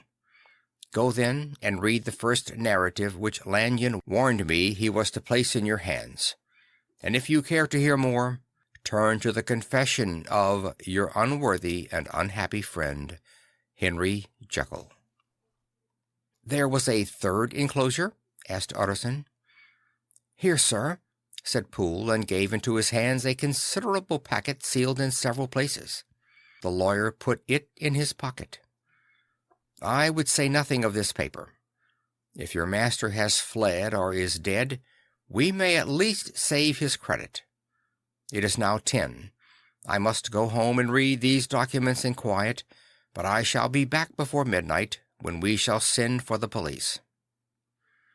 They went out, locking the door of the theatre behind them, and Utterson, once more leaving the servants gathered about the fire in the hall, trudged back to his office to read the 2 narratives in which this mystery was now to be explained. End of Chapter 8. Chapter 9. Dr. Lanyon's Narrative. On the 9th of January, now 4 days ago, I received by the evening delivery a registered envelope, addressed in the hand of my colleague and old school companion, Henry Jekyll. I was a good deal surprised by this, for we were by no means in the habit of correspondence. I had seen the man, dined with him indeed the night before, and I could imagine nothing in our intercourse that should justify formality of registration. The contents increased my wonder, for this is how the letter ran. 10th December, 18 blank. Dear Lanyon, you are one of my oldest friends, and although we may have differed at times on scientific questions, I cannot remember, at least on my side, any break in our affection. There was never a day when, if you had said to me, "Jekyll, my life, my honor, my reason depend upon you," I would not have sacrificed my left hand to help you. Lanyon, my life, my honor, my reason are all at your mercy. If you fail me tonight, I am lost. You might suppose, after this preface, that I'm going to ask you for something dishonorable to grant. Judge for yourself. I want you to postpone all other engagements for tonight. Even if you were summoned to the bedside of an emperor, to take a cab, unless your carriage should be actually at the door, and with this letter in your hand for consultation, to drive straight to my house. Poole, my butler, has his orders. You will find him waiting your arrival with a locksmith. The door of my cabinet is then to be forced, and you are to go in alone, to open the glazed press, letter E, on the left hand, breaking the lock if it be shut, and to draw out, with all its contents as they stand, the 4th drawer from the top, or, which is the same thing, the 3rd from the bottom. In my extreme distress of mind, I have a morbid fear of misdirecting you, but even if I am in error, you may know the right drawer by its contents: some powders, a vial, and a paper book. This drawer I beg of you to carry back with you to Cavendish Square exactly as it stands. That is the first part of the service. Now for the second. You should be back, if you set out at once on the receipt of this, long before midnight. But I will leave you that amount of margin, not only in the fear of one of those obstacles that can neither be prevented nor foreseen, but because an hour when your servants are in bed is to be preferred for what will then remain to do. At midnight, then, I have to ask you to be alone in your consulting room, to admit with your own hand into the house a man who will present himself in my name, and to place in his hands the drawer that you will have brought with you from my cabinet. Then you will have played your part and earned my gratitude completely. 5 minutes afterwards, if you insist upon an explanation, you will have understood that these arrangements are of capital importance, and that by the neglect of one of them, fantastic as they must appear, you might have charged your conscience with my death or the shipwreck of my reason.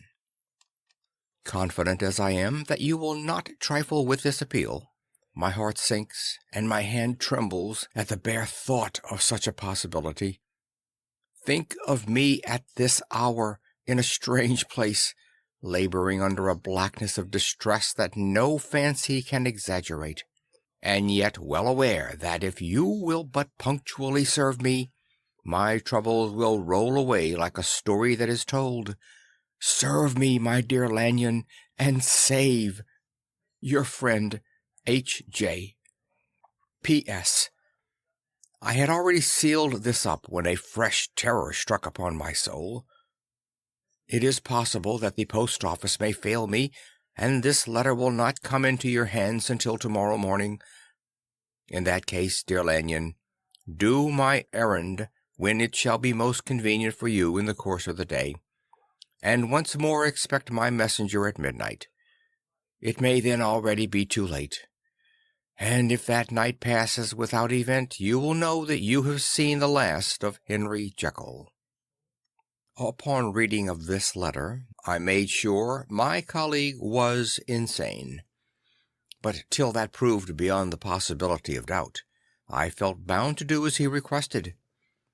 The less I understood of this farrago, the less I was in a position to judge of its importance, and an appeal so worded could not be set aside without a grave responsibility. I rose accordingly from table, got into a hansom, and drove straight to Jekyll's house. The butler was awaiting my arrival. He had received by the same post as mine a registered letter of instruction, and had sent at once for a locksmith and a carpenter. The tradesmen came when we were yet speaking, and we moved in a body to old Dr. Denman's surgical theatre, from which, as you are doubtless aware, Jekyll's private cabinet is most conveniently entered. The door was very strong, the lock excellent. The carpenter avowed he would have great trouble and have to do much damage if force were to be used, and the locksmith was near despair. But this last was a handy fellow, and after 2 hours' work the door stood open. The press marked E was unlocked, and I took out the drawer, had it filled up with straw, and tied in a sheet, and returned with it to Cavendish Square. Here I proceeded to examine its contents. The powders were neatly enough made up, but not with the nicety of the dispensing chemist, so that it was plain they were of Jekyll's private manufacture, and when I opened one of the wrappers, I found what seemed to be a simple crystalline salt of a white colour. The vial to which I next turned my attention might have been about half full of a blood-red liquor, which was highly pungent to the sense of smell, and seemed to me to contain phosphorus and some volatile ether. At the other ingredients I could make no guess. The book was an ordinary version book, and contained little but a series of dates. These covered a period of many years, but I observed that the entries ceased nearly a year ago, and quite abruptly. Here and there a brief remark was appended to a date, usually no more than a single word, double occurring perhaps 6 times in a total of several hundred entries, and once very early in the list, and followed by several marks of exclamation, "Total failure." All this, though it whetted my curiosity, told me little that was definite. Here were a vial of some salt, and the record of a series of experiments that had led, like too many of Jekyll's investigations, to no end of practical usefulness. How could the presence of these articles in my house affect either the honour, the sanity, or the life of my flighty colleague? If his messenger could go to one place, why could he not go to another? And even granting some impediment, why was this gentleman to be received by me in secret? The more I reflected, the more convinced I grew that I was dealing with a case of cerebral disease, and though I dismissed my servants to bed, I loaded an old revolver that I might be found in some posture of self-defense. 12 o'clock had scarce rung out over London ere the knocker sounded very gently on the door. I went myself to the summons, and found a small man crouching against the pillars of the portico. "Are you come from Dr. Jekyll?" I asked. He told me yes by a constrained gesture, and when I had bidden him enter, he did not obey me without a searching backward glance into the darkness of the square. There was a policeman not far off, advancing with his bull's eye open, and at the sight I thought my visitor started and made greater haste. These particulars struck me, I confess, disagreeably, and as I followed him into the bright light of the consulting room, I kept my hand ready on my weapon. Here at last I had a chance of clearly seeing him. I had never set eyes on him before, so much was certain. He was small, as I have said. I was struck besides with the shocking expression of his face, with his remarkable combination of great muscular activity and great apparent debility of constitution, and, last but not least, with the odd subjective disturbance caused by his neighborhood. This bore some resemblance to incipient rigor, and was accompanied by a marked sinking of the pulse. At the time I set it down to some idiosyncratic personal distaste, and merely wondered at the acuteness of the symptoms. But I have since had reason to believe the cause to lie much deeper in the nature of man, and to turn on some nobler hinge than the principle of hatred. This person, who had thus, from the first moment of his entrance, struck in me what I can only describe as a disgustful curiosity, was dressed in a fashion that would have made an ordinary person laughable. His clothes, that is to say, although they were of rich and sober fabric, were enormously too large for him in every measurement, the trousers hanging on his legs and rolled up to keep them from the ground, the waist of the coat below his haunches, and the collar sprawling wide upon his shoulders. Strange to relate, this ludicrous accoutrement was far from moving me to laughter. Rather, as there was something abnormal and misbegotten in the very essence of the creature that now faced me, something seizing, surprising, and revolting, this fresh disparity seemed but to fit in with and to reinforce it, so that to my interest in the man's nature and character there was added a curiosity as to his origin, his life, his fortune, and status in the world. These observations, though they have taken so great a space to be set down in, were yet the work of a few seconds. My visitor was indeed on fire with sombre excitement. "Have you got it?" he cried. "Have you got it?" And so lively was his impatience that he even laid his hand upon my arm and sought to shake me. I put him back, conscious at his touch of a certain icy pang along my blood. "Come, sir," said I, "you forget that I have not yet the pleasure of your acquaintance. Be seated, if you please." And I showed him an example, and sat down myself in my customary seat, and with as fair an imitation of my ordinary manner to a patient as the lateness of the hour, the nature of my preoccupations, and the horror I had of my visitor would suffer me to muster. "I beg your pardon, Dr. Lanyon," he replied civilly enough. "What you say is very well founded, and my impatience has shown as heels to my politeness. I come here at the insistence of your colleague, Dr. Henry Jekyll, on a piece of business of some moment, and I understood—" He paused and put his hand to his throat, and I could see, in spite of his collected manner, that he was wrestling against the approaches of the hysteria. "I understood a drawer—" Here I took pity on my visitor's suspense, and some perhaps on my own growing curiosity. "There it is, sir," said I, pointing to the drawer, where it lay on the floor behind a table and still covered with the sheet. He sprang to it, and then paused, and laid his hand upon his heart. I could hear his teeth grate with the convulsive action of his jaws, and his face was so ghastly to see that I grew alarmed both for his life and reason. "Compose yourself," said I. He turned a dreadful smile to me, and, as if with the decision of despair, plucked away the sheet.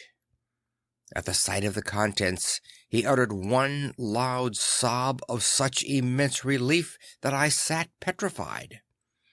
And the next moment, in a voice that was already fairly well under control, "Have you a graduated glass?" he asked. I rose from my place with something of an effort, and gave him what he asked. He thanked me with a smiling nod, measured out a few minims of the red tincture, and added one of the powders. The mixture, which was at first of a reddish hue, began, in proportion as the crystals melted, to brighten in color, to effervesce audibly, and to throw off small fumes of vapor. Suddenly, and at the same moment, the ebullition ceased, and the compound changed to a dark purple, which faded again more slowly to a watery green. My visitor, who had watched these metamorphoses with a keen eye, smiled, sat down the glass upon the table, and then turned and looked upon me with an air of scrutiny. "And now," said he, "to settle what remains. Will you be wise? Will you be guided? Will you suffer me to take this glass in my hand, and to go forth from your house without further parley? Or has the greed of curiosity too much command of you? Think before you answer, for it shall be done as you decide. As you decide, you shall be left as you were before, and neither richer nor wiser, unless the sense of service rendered to a man in mortal distress may be counted as a kind of richness of the soul. Or, if you shall so prefer to choose, a new province of knowledge and new avenues to fame and power shall be laid open to you here in this room upon the instant, and your sight shall be blasted by a prodigy to stagger the unbelief of Satan." "Sir," said I, affecting a coolness that I was far from truly possessing, "you speak enigmas, and you will perhaps not wonder that I hear you with no very strong impression of belief. But I have gone too far in the way of inexplicable services to pause before I see the end." "It is well," replied my visitor. "Lanyon, you remember your vows. What follows is under the seal of our profession. And now, you who have so long been bound to the most narrow and material views, you who have denied the virtue of transcendental medicine, you who have derided your superiors, behold!" He put the glass to his lips and drank at one gulp. A cry followed. He reeled, staggered, clutched at the table and held on, staring with injected eyes, gasping with open mouth, and as I looked there came, I thought, a change. He seemed to swell. His face became suddenly black, and the features seemed to melt and alter. And the next moment I had sprung to my feet and leaped back against the walls, my arms raised to shield me from that prodigy, my mind submerged in terror. "Oh, God!" I screamed, and "Oh, God!" again and again, for there, before my eyes, pale and shaken and half fainting and groping before him with his hands like a man restored from death, there stood Henry Jekyll. What he told me in the next hour I cannot bring my mind to set on paper. I saw what I saw, I heard what I heard, and my soul sickened at it, and yet now when that sight has faded from my eyes, I ask myself if I believe it, and I cannot answer. My life is shaken to its roots. Sleep has left me. The deadliest terror sits by me at all hours of the day and night, and I feel that my days are numbered, and that I must die, and yet I shall die incredulous. As for the moral turpitude of that man unveiled to me, even with tears of penitence, I cannot even in memory dwell on without a start of horror. I will say but one thing, Utterson, and that if you can bring your mind to credit it, will be more than enough.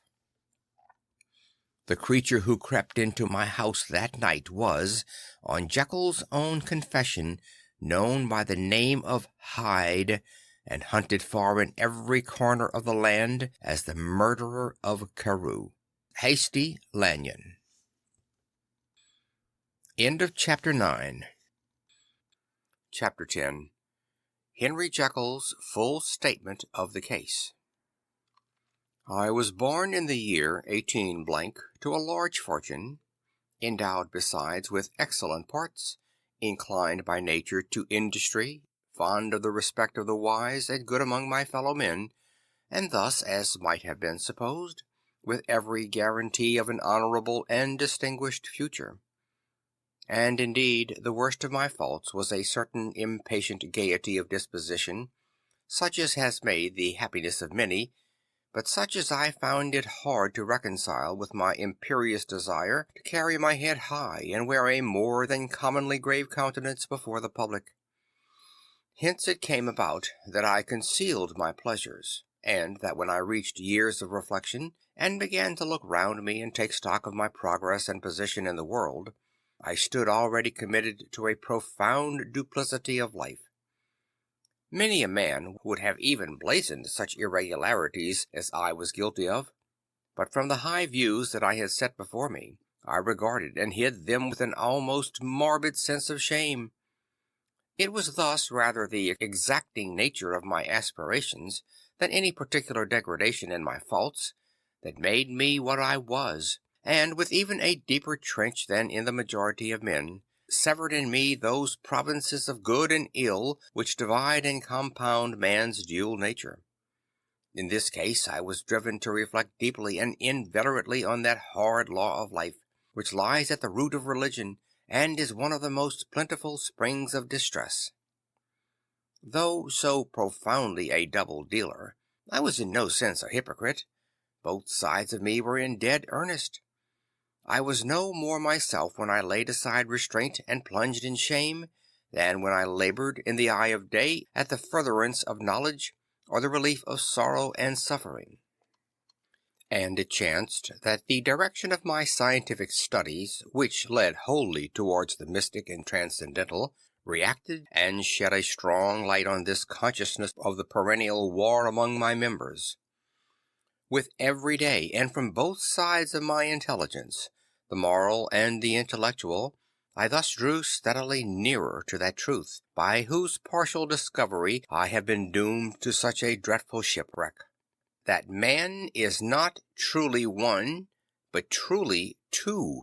I say two, because the state of my own knowledge does not pass beyond that point. Others will follow, others will outstrip me on the same lines, and I hazard the guess that man will be ultimately known for a mere polity of multifarious, incongruous, and independent denizens.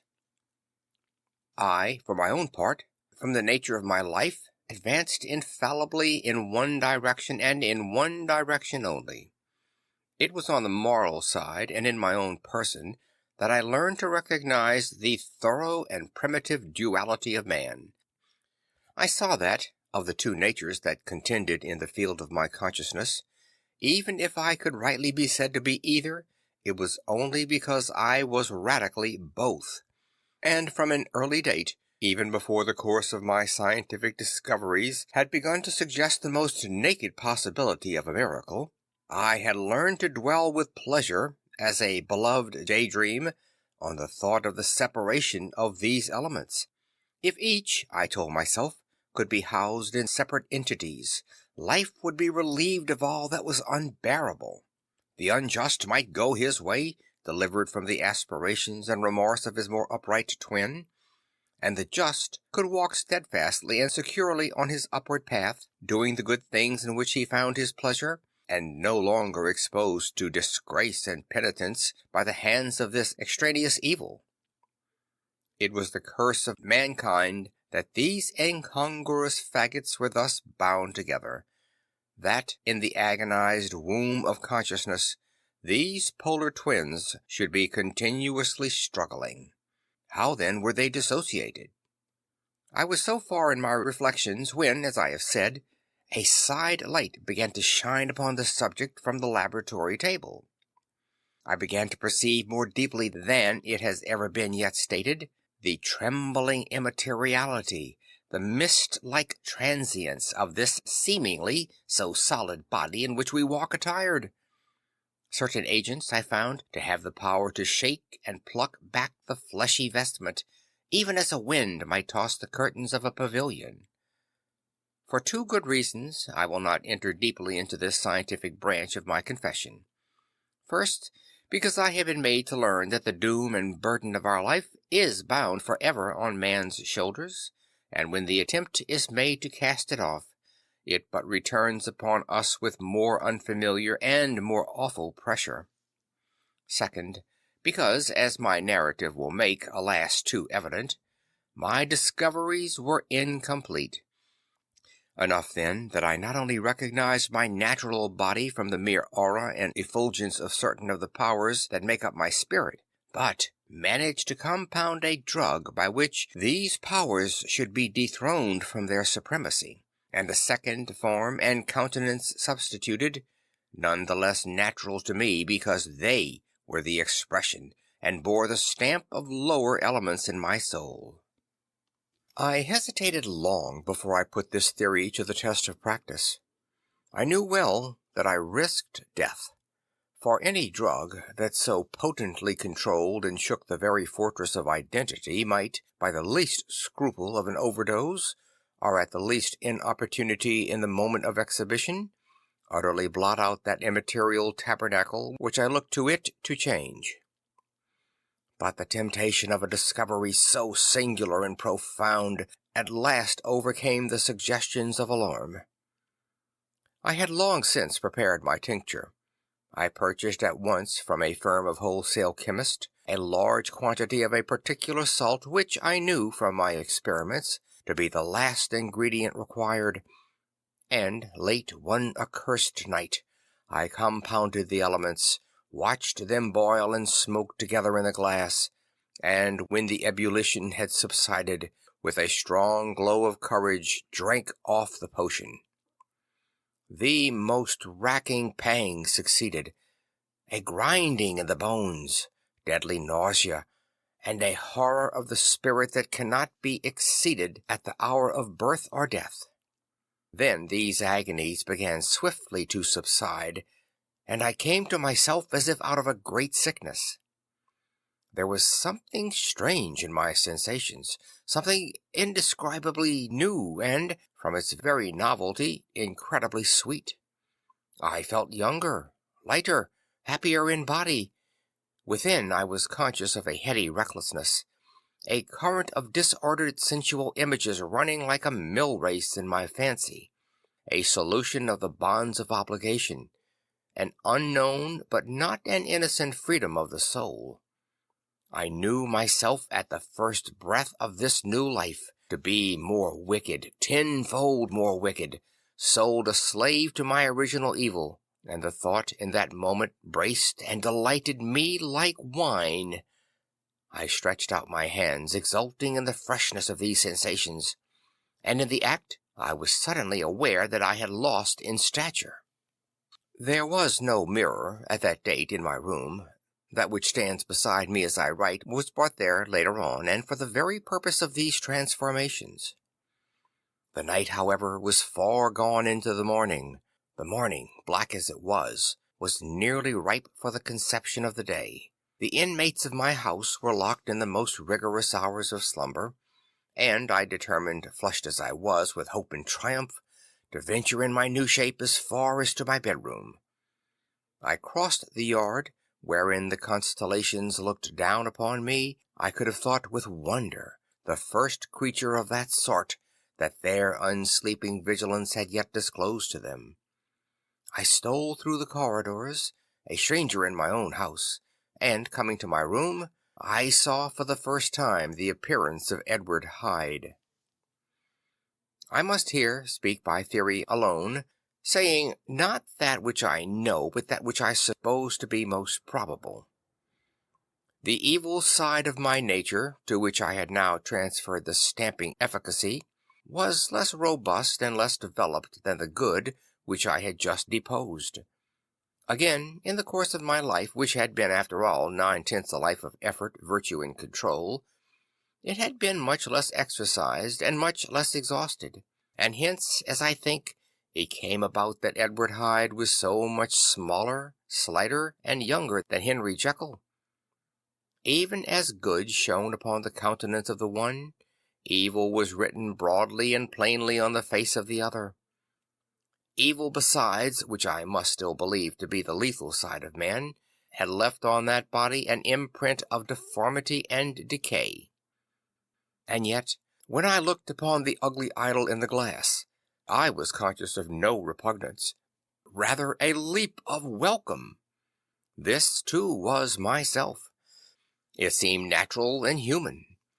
In my eyes it bore a livelier image of the spirit. It seemed more express and single than the imperfect and divided countenance I had been hitherto accustomed to call mine. And in so far I was doubtless right. I have observed that when I wore the semblance of Edward Hyde, none could come near me at first without a visible misgiving of the flesh.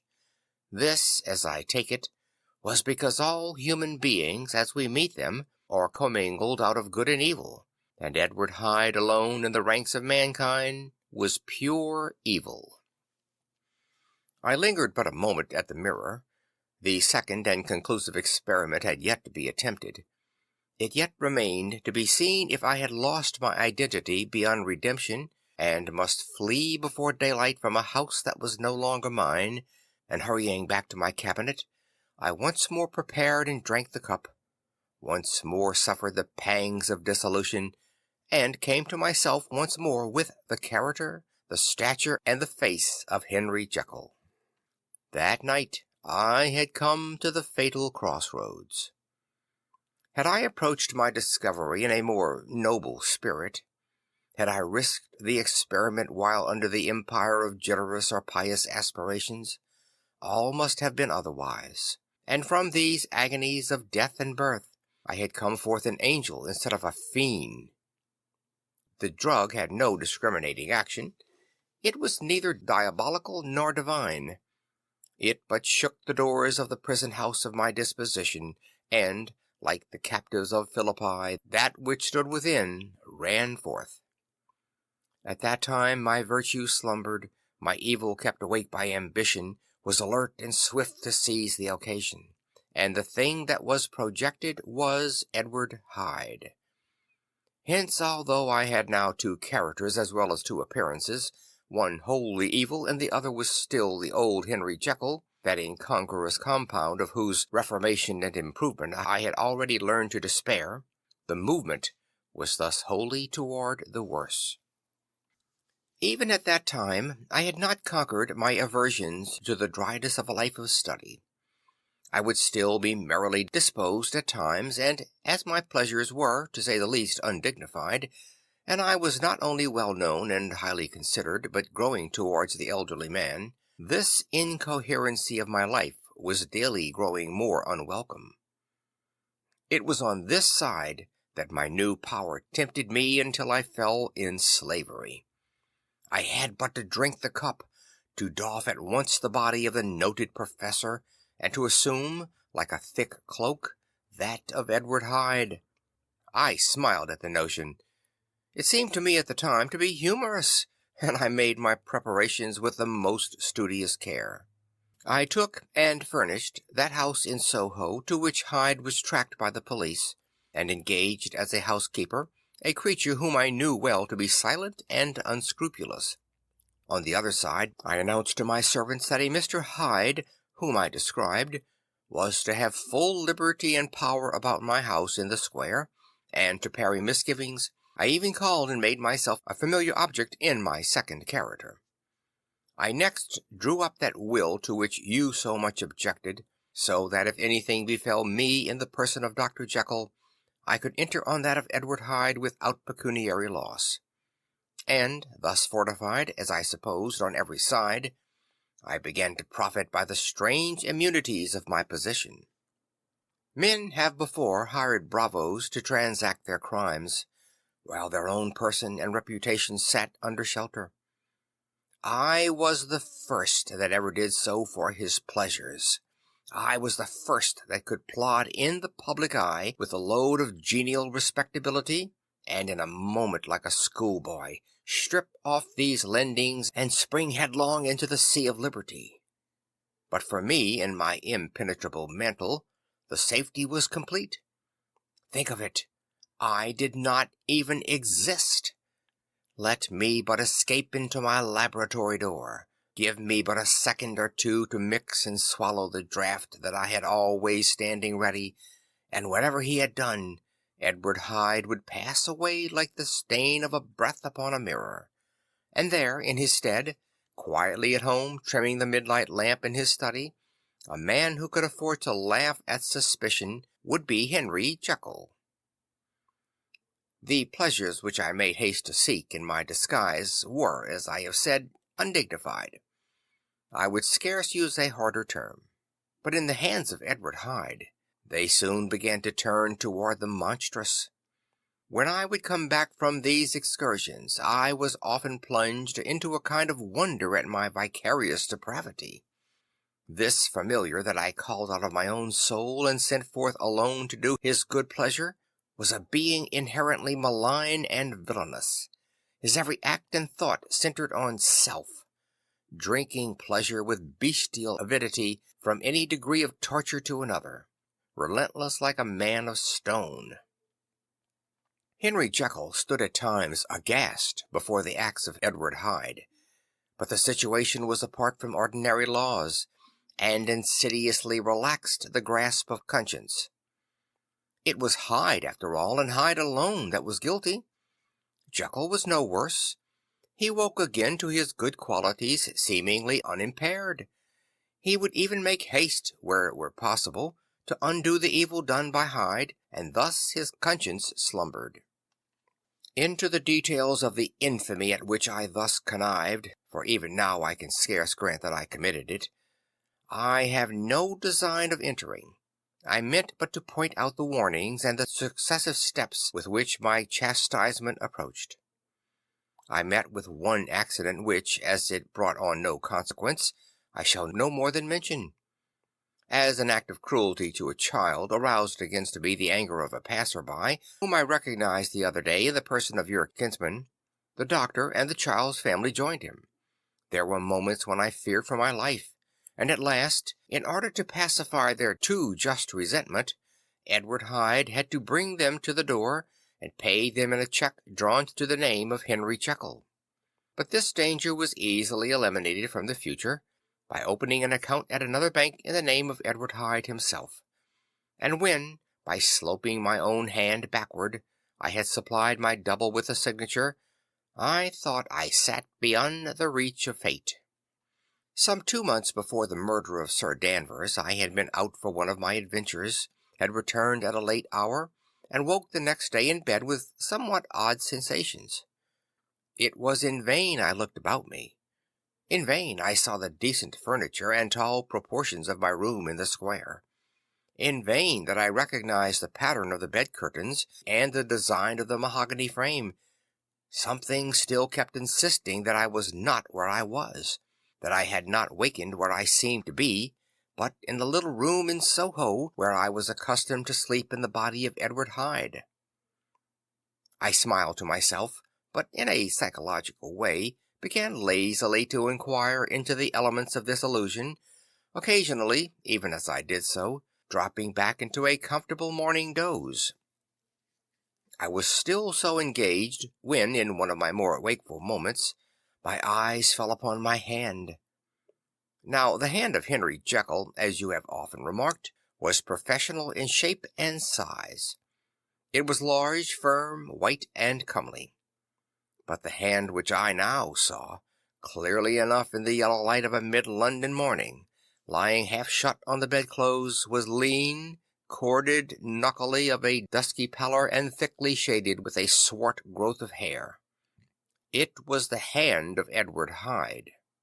I must have stared upon it for near half a minute, sunk as I was in the mere stupidity of wonder, before terror woke up in my breast as sudden and startling as the crash of cymbals, and bounding from my bed I rushed to the mirror. At the sight that met my eyes, my blood was changed into something exquisitely thin and icy. Yes, I had gone to bed Henry Jekyll. I had awakened Edward Hyde. How was this to be explained, I asked myself, and then, with another bound of terror, how was it to be remedied? It was well on in the morning. The servants were all up, all my drugs were in the cabinet. A long journey down 2 pairs of stairs, through the back passage, across the open court, and through the anatomical theatre, from where I was then standing horror-struck. It might indeed be possible to cover my face, but of what use was that when I was unable to conceal the alteration of my stature? And then, with an overpowering sweetness of relief, it came back upon my mind that the servants were already used to the comings and going of my second self. I had soon dressed as well as I was able in clothes of my own size, had soon passed through the house, where Bradshaw stared and drew back at seeing Mr. Hyde at such an hour and in such a strange array, and 10 minutes later Dr. Jekyll had returned to his own shape, and was sitting down with a darkened brow to make a feint of breakfasting. Small indeed was my appetite.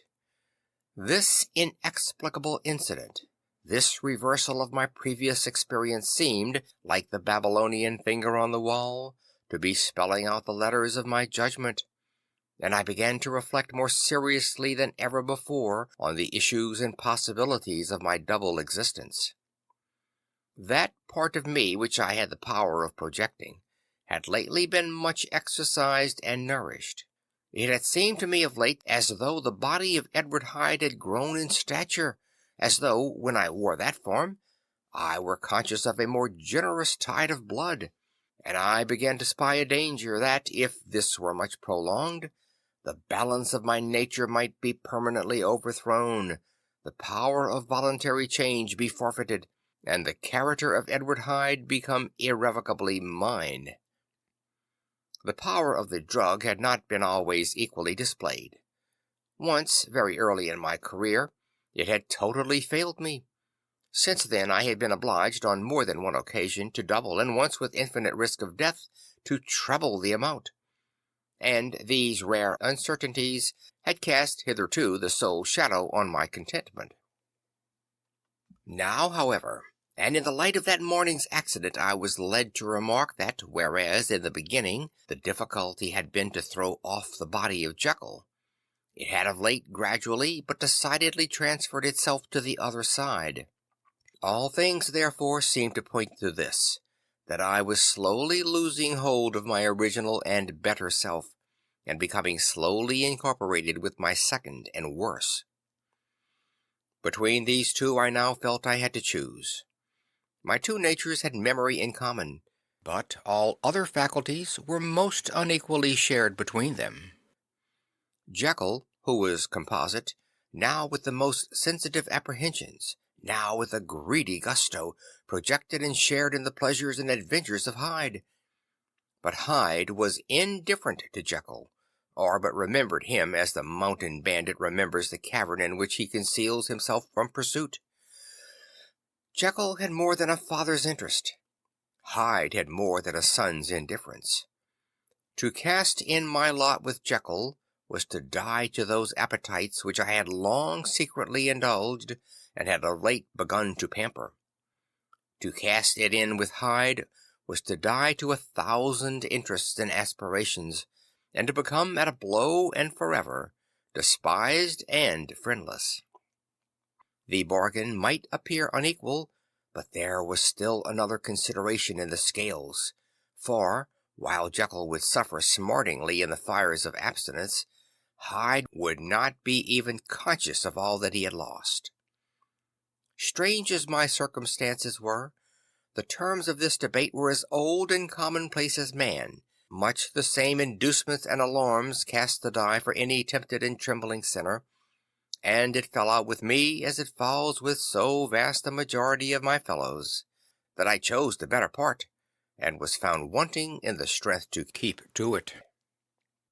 Yes, I preferred the elderly and discontented doctor, surrounded by friends and cherishing honest hopes, and bade a resolute farewell to the liberty, the comparative youth, the light step, leaping impulses, and secret pleasures that I had enjoyed in the disguise of Hyde.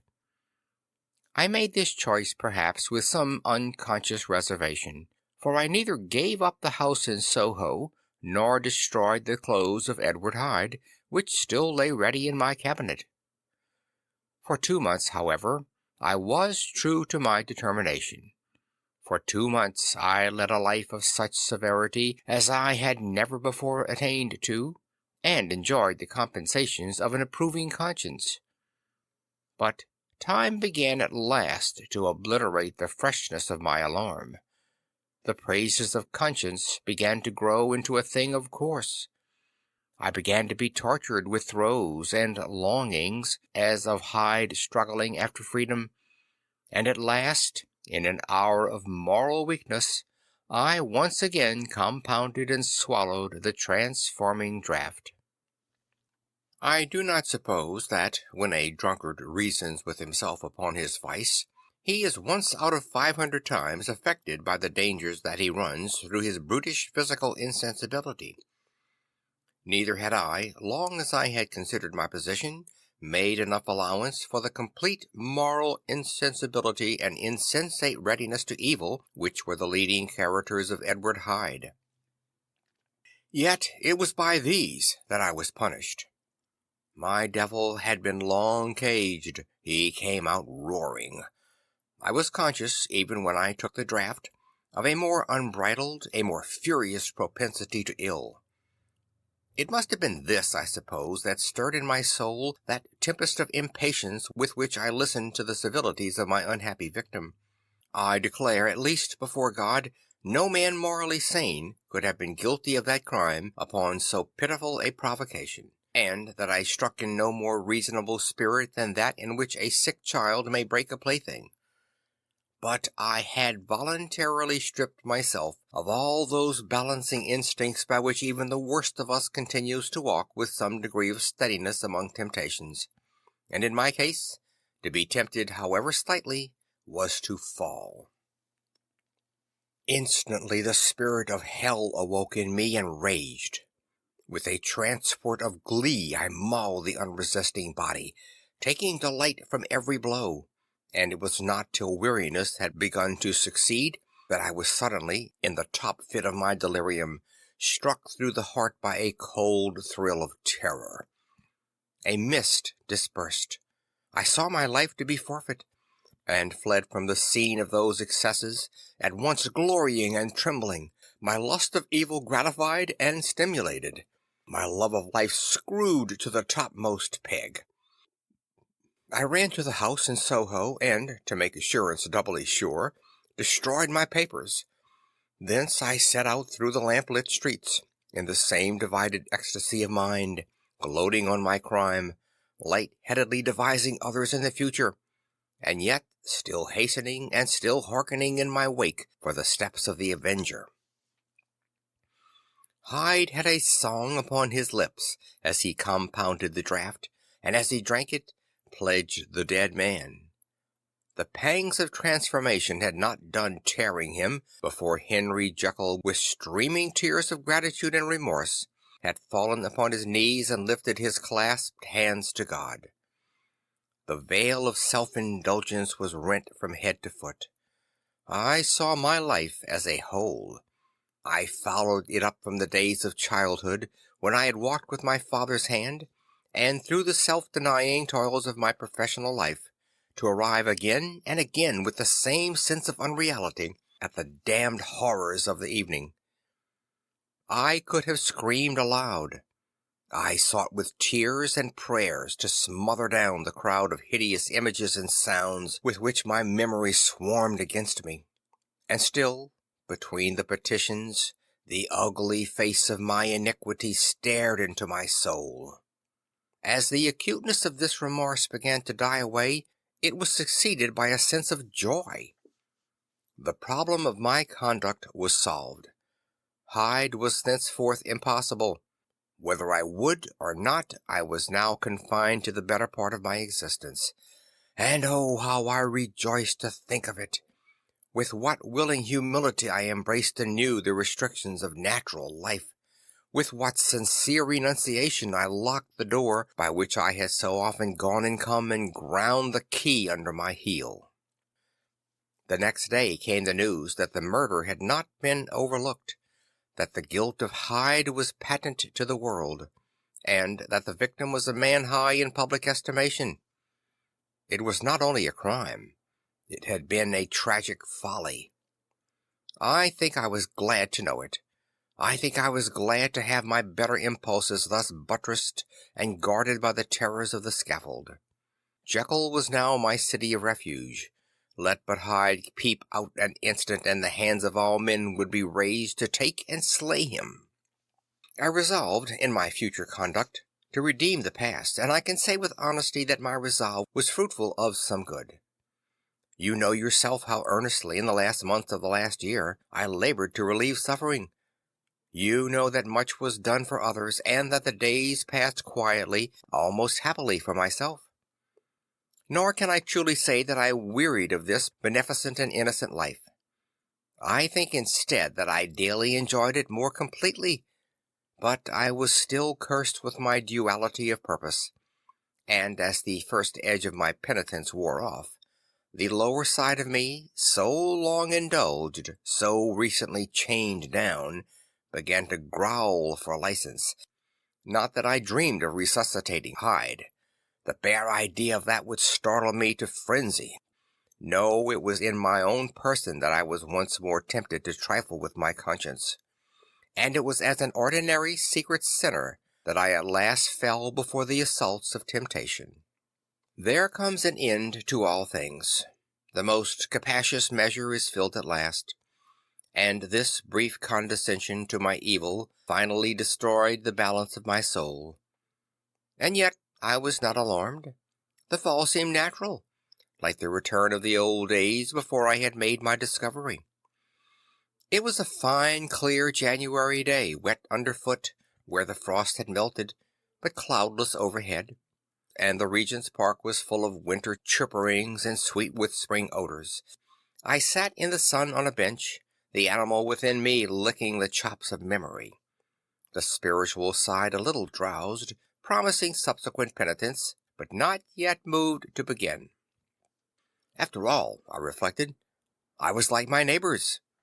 And then I smiled, comparing myself with other men, comparing my active goodwill with the lazy cruelty of their neglect. And at the very moment of that vainglorious thought, a qualm came over me, a horrid nausea and the most deadly shuddering. These passed away and left me faint. And then, as in its turn faintness subsided, I began to be aware of a change in the temper of my thoughts, a greater boldness, a contempt of danger, a solution of the bonds of obligation. I looked down. My clothes hung formlessly on my shrunken limbs. The hand that lay on my knee was corded and hairy. I was once more Edward Hyde.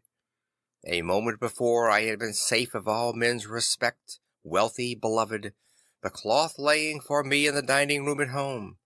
And now I was the common quarry of mankind, hunted, homeless, a known murderer, thrall to the gallows.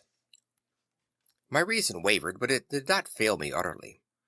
I have more than once observed that in my second character my faculties seemed sharpened to a point, and my spirits more tensely elastic. Thus it came about that where Jekyll perhaps might have succumbed, Hyde rose to the importance of the moment.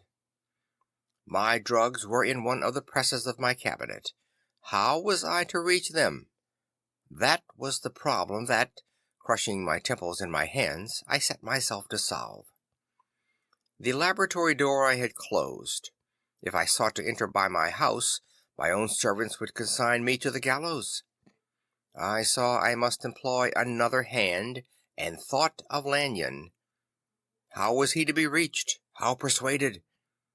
Supposing that I escaped capture in the streets, how was I to make my way into his presence?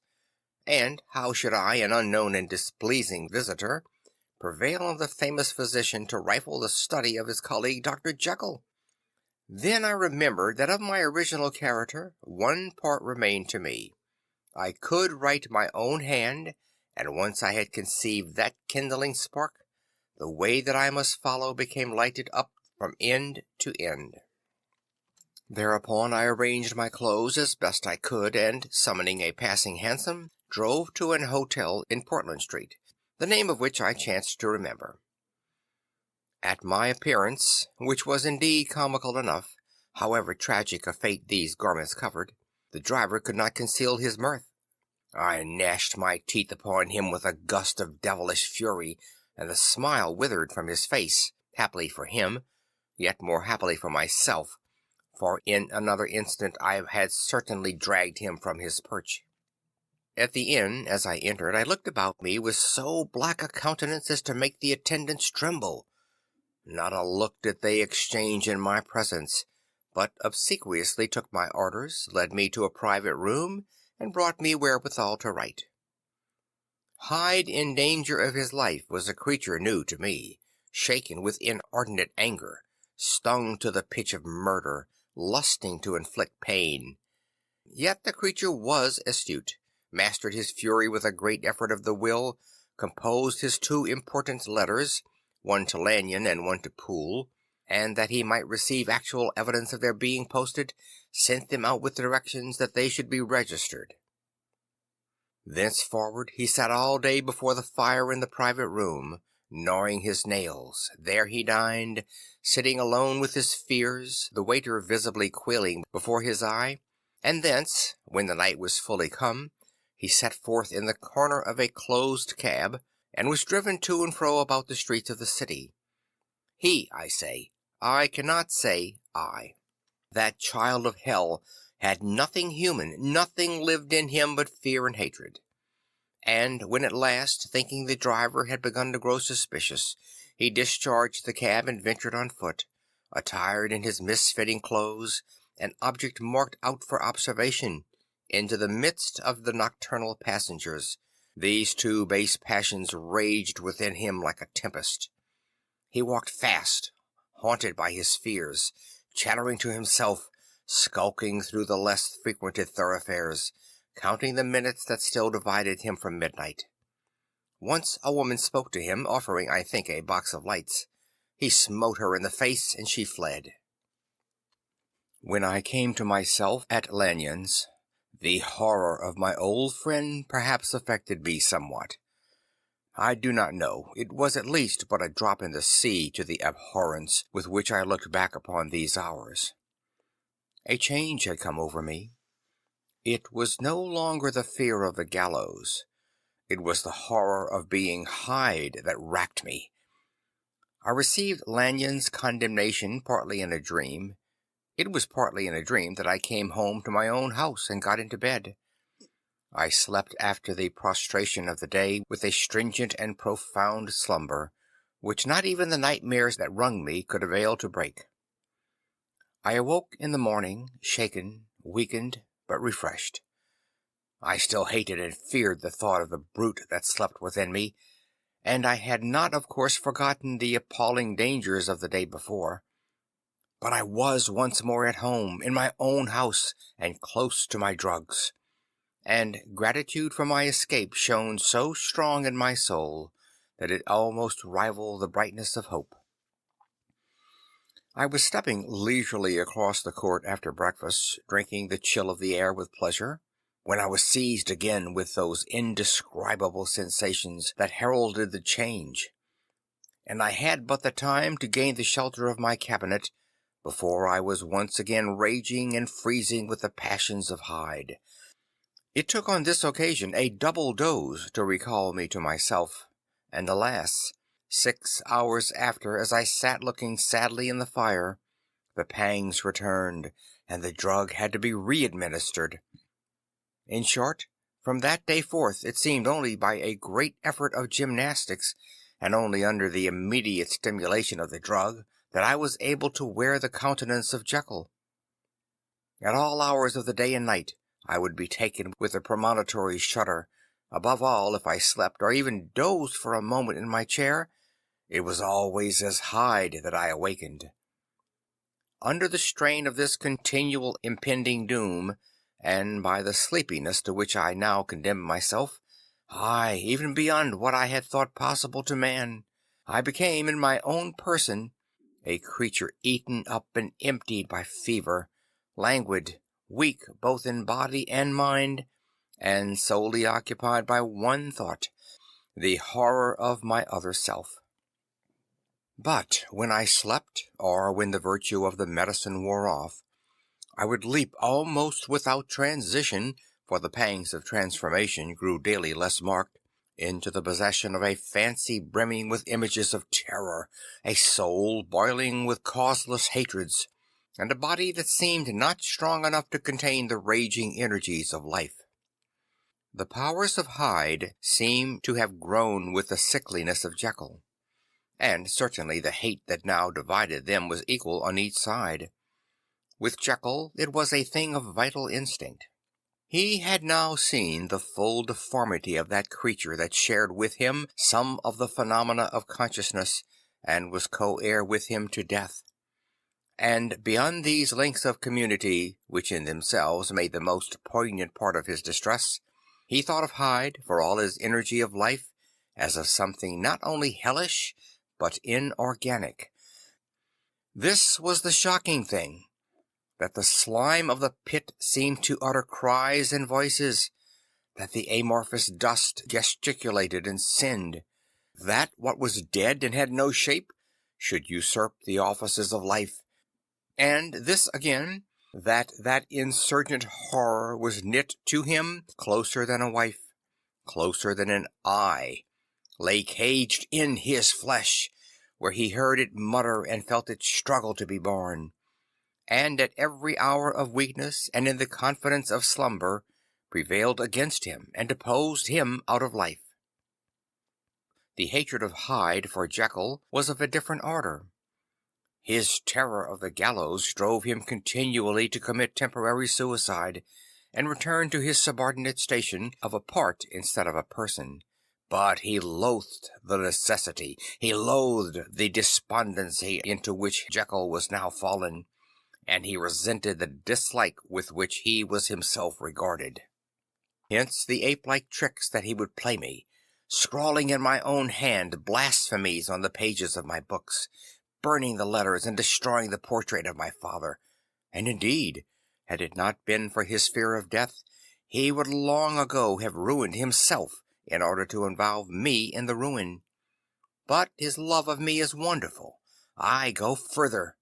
I, who sicken and freeze at the mere thought of him, when I recall the abjection and passion of this attachment, and when I know how he fears my powers to cut him off by suicide, I find it in my heart to pity him.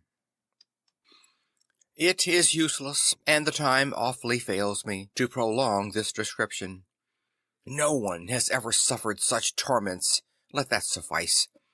And yet even to these habit brought, no, not alleviation, but a certain callousness of soul, a certain acquiescence of despair, and my punishment might have gone on for years, but for the last calamity which has now fallen, and which has finally severed me from my own face and nature. My provision of the salt, which had never been renewed since the date of the first experiment, began to run low. I sent out for a fresh supply and mixed the draught.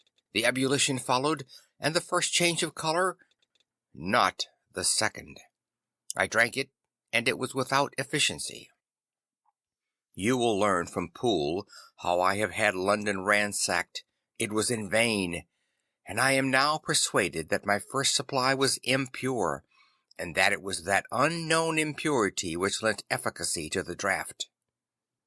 About a week has passed, and I am now finishing this statement under the influence of the last of the old powders.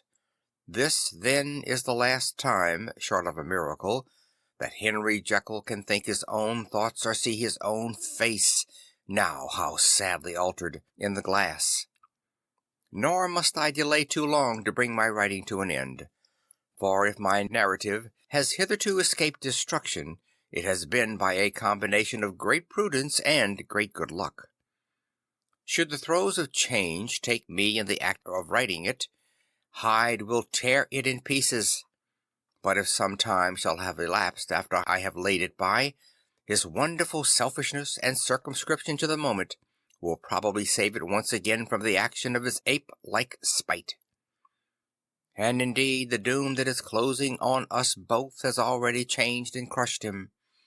Half an hour from now, when I shall again and forever re-endue that hated personality, I know how I shall sit shuddering and weeping in my chair, or continue, with the most strained and fear-struck ecstasy of listening, to pace up and down this room, my last earthly refuge, and give ear to every sound of menace. Will Hyde die upon the scaffold, or will he find courage to release himself at the last moment? God knows. I am careless. This is my true hour of death, and what is to follow concerns another than myself. Here then, as I lay down the pen and proceed to seal up my confession, I bring the life of that unhappy Henry Jekyll to an end. End of chapter 10. End of The Strange Case of Dr. Jekyll and Mr. Hyde by Robert Louis Stevenson. The story performed by Phil Chenevert, January of 2019.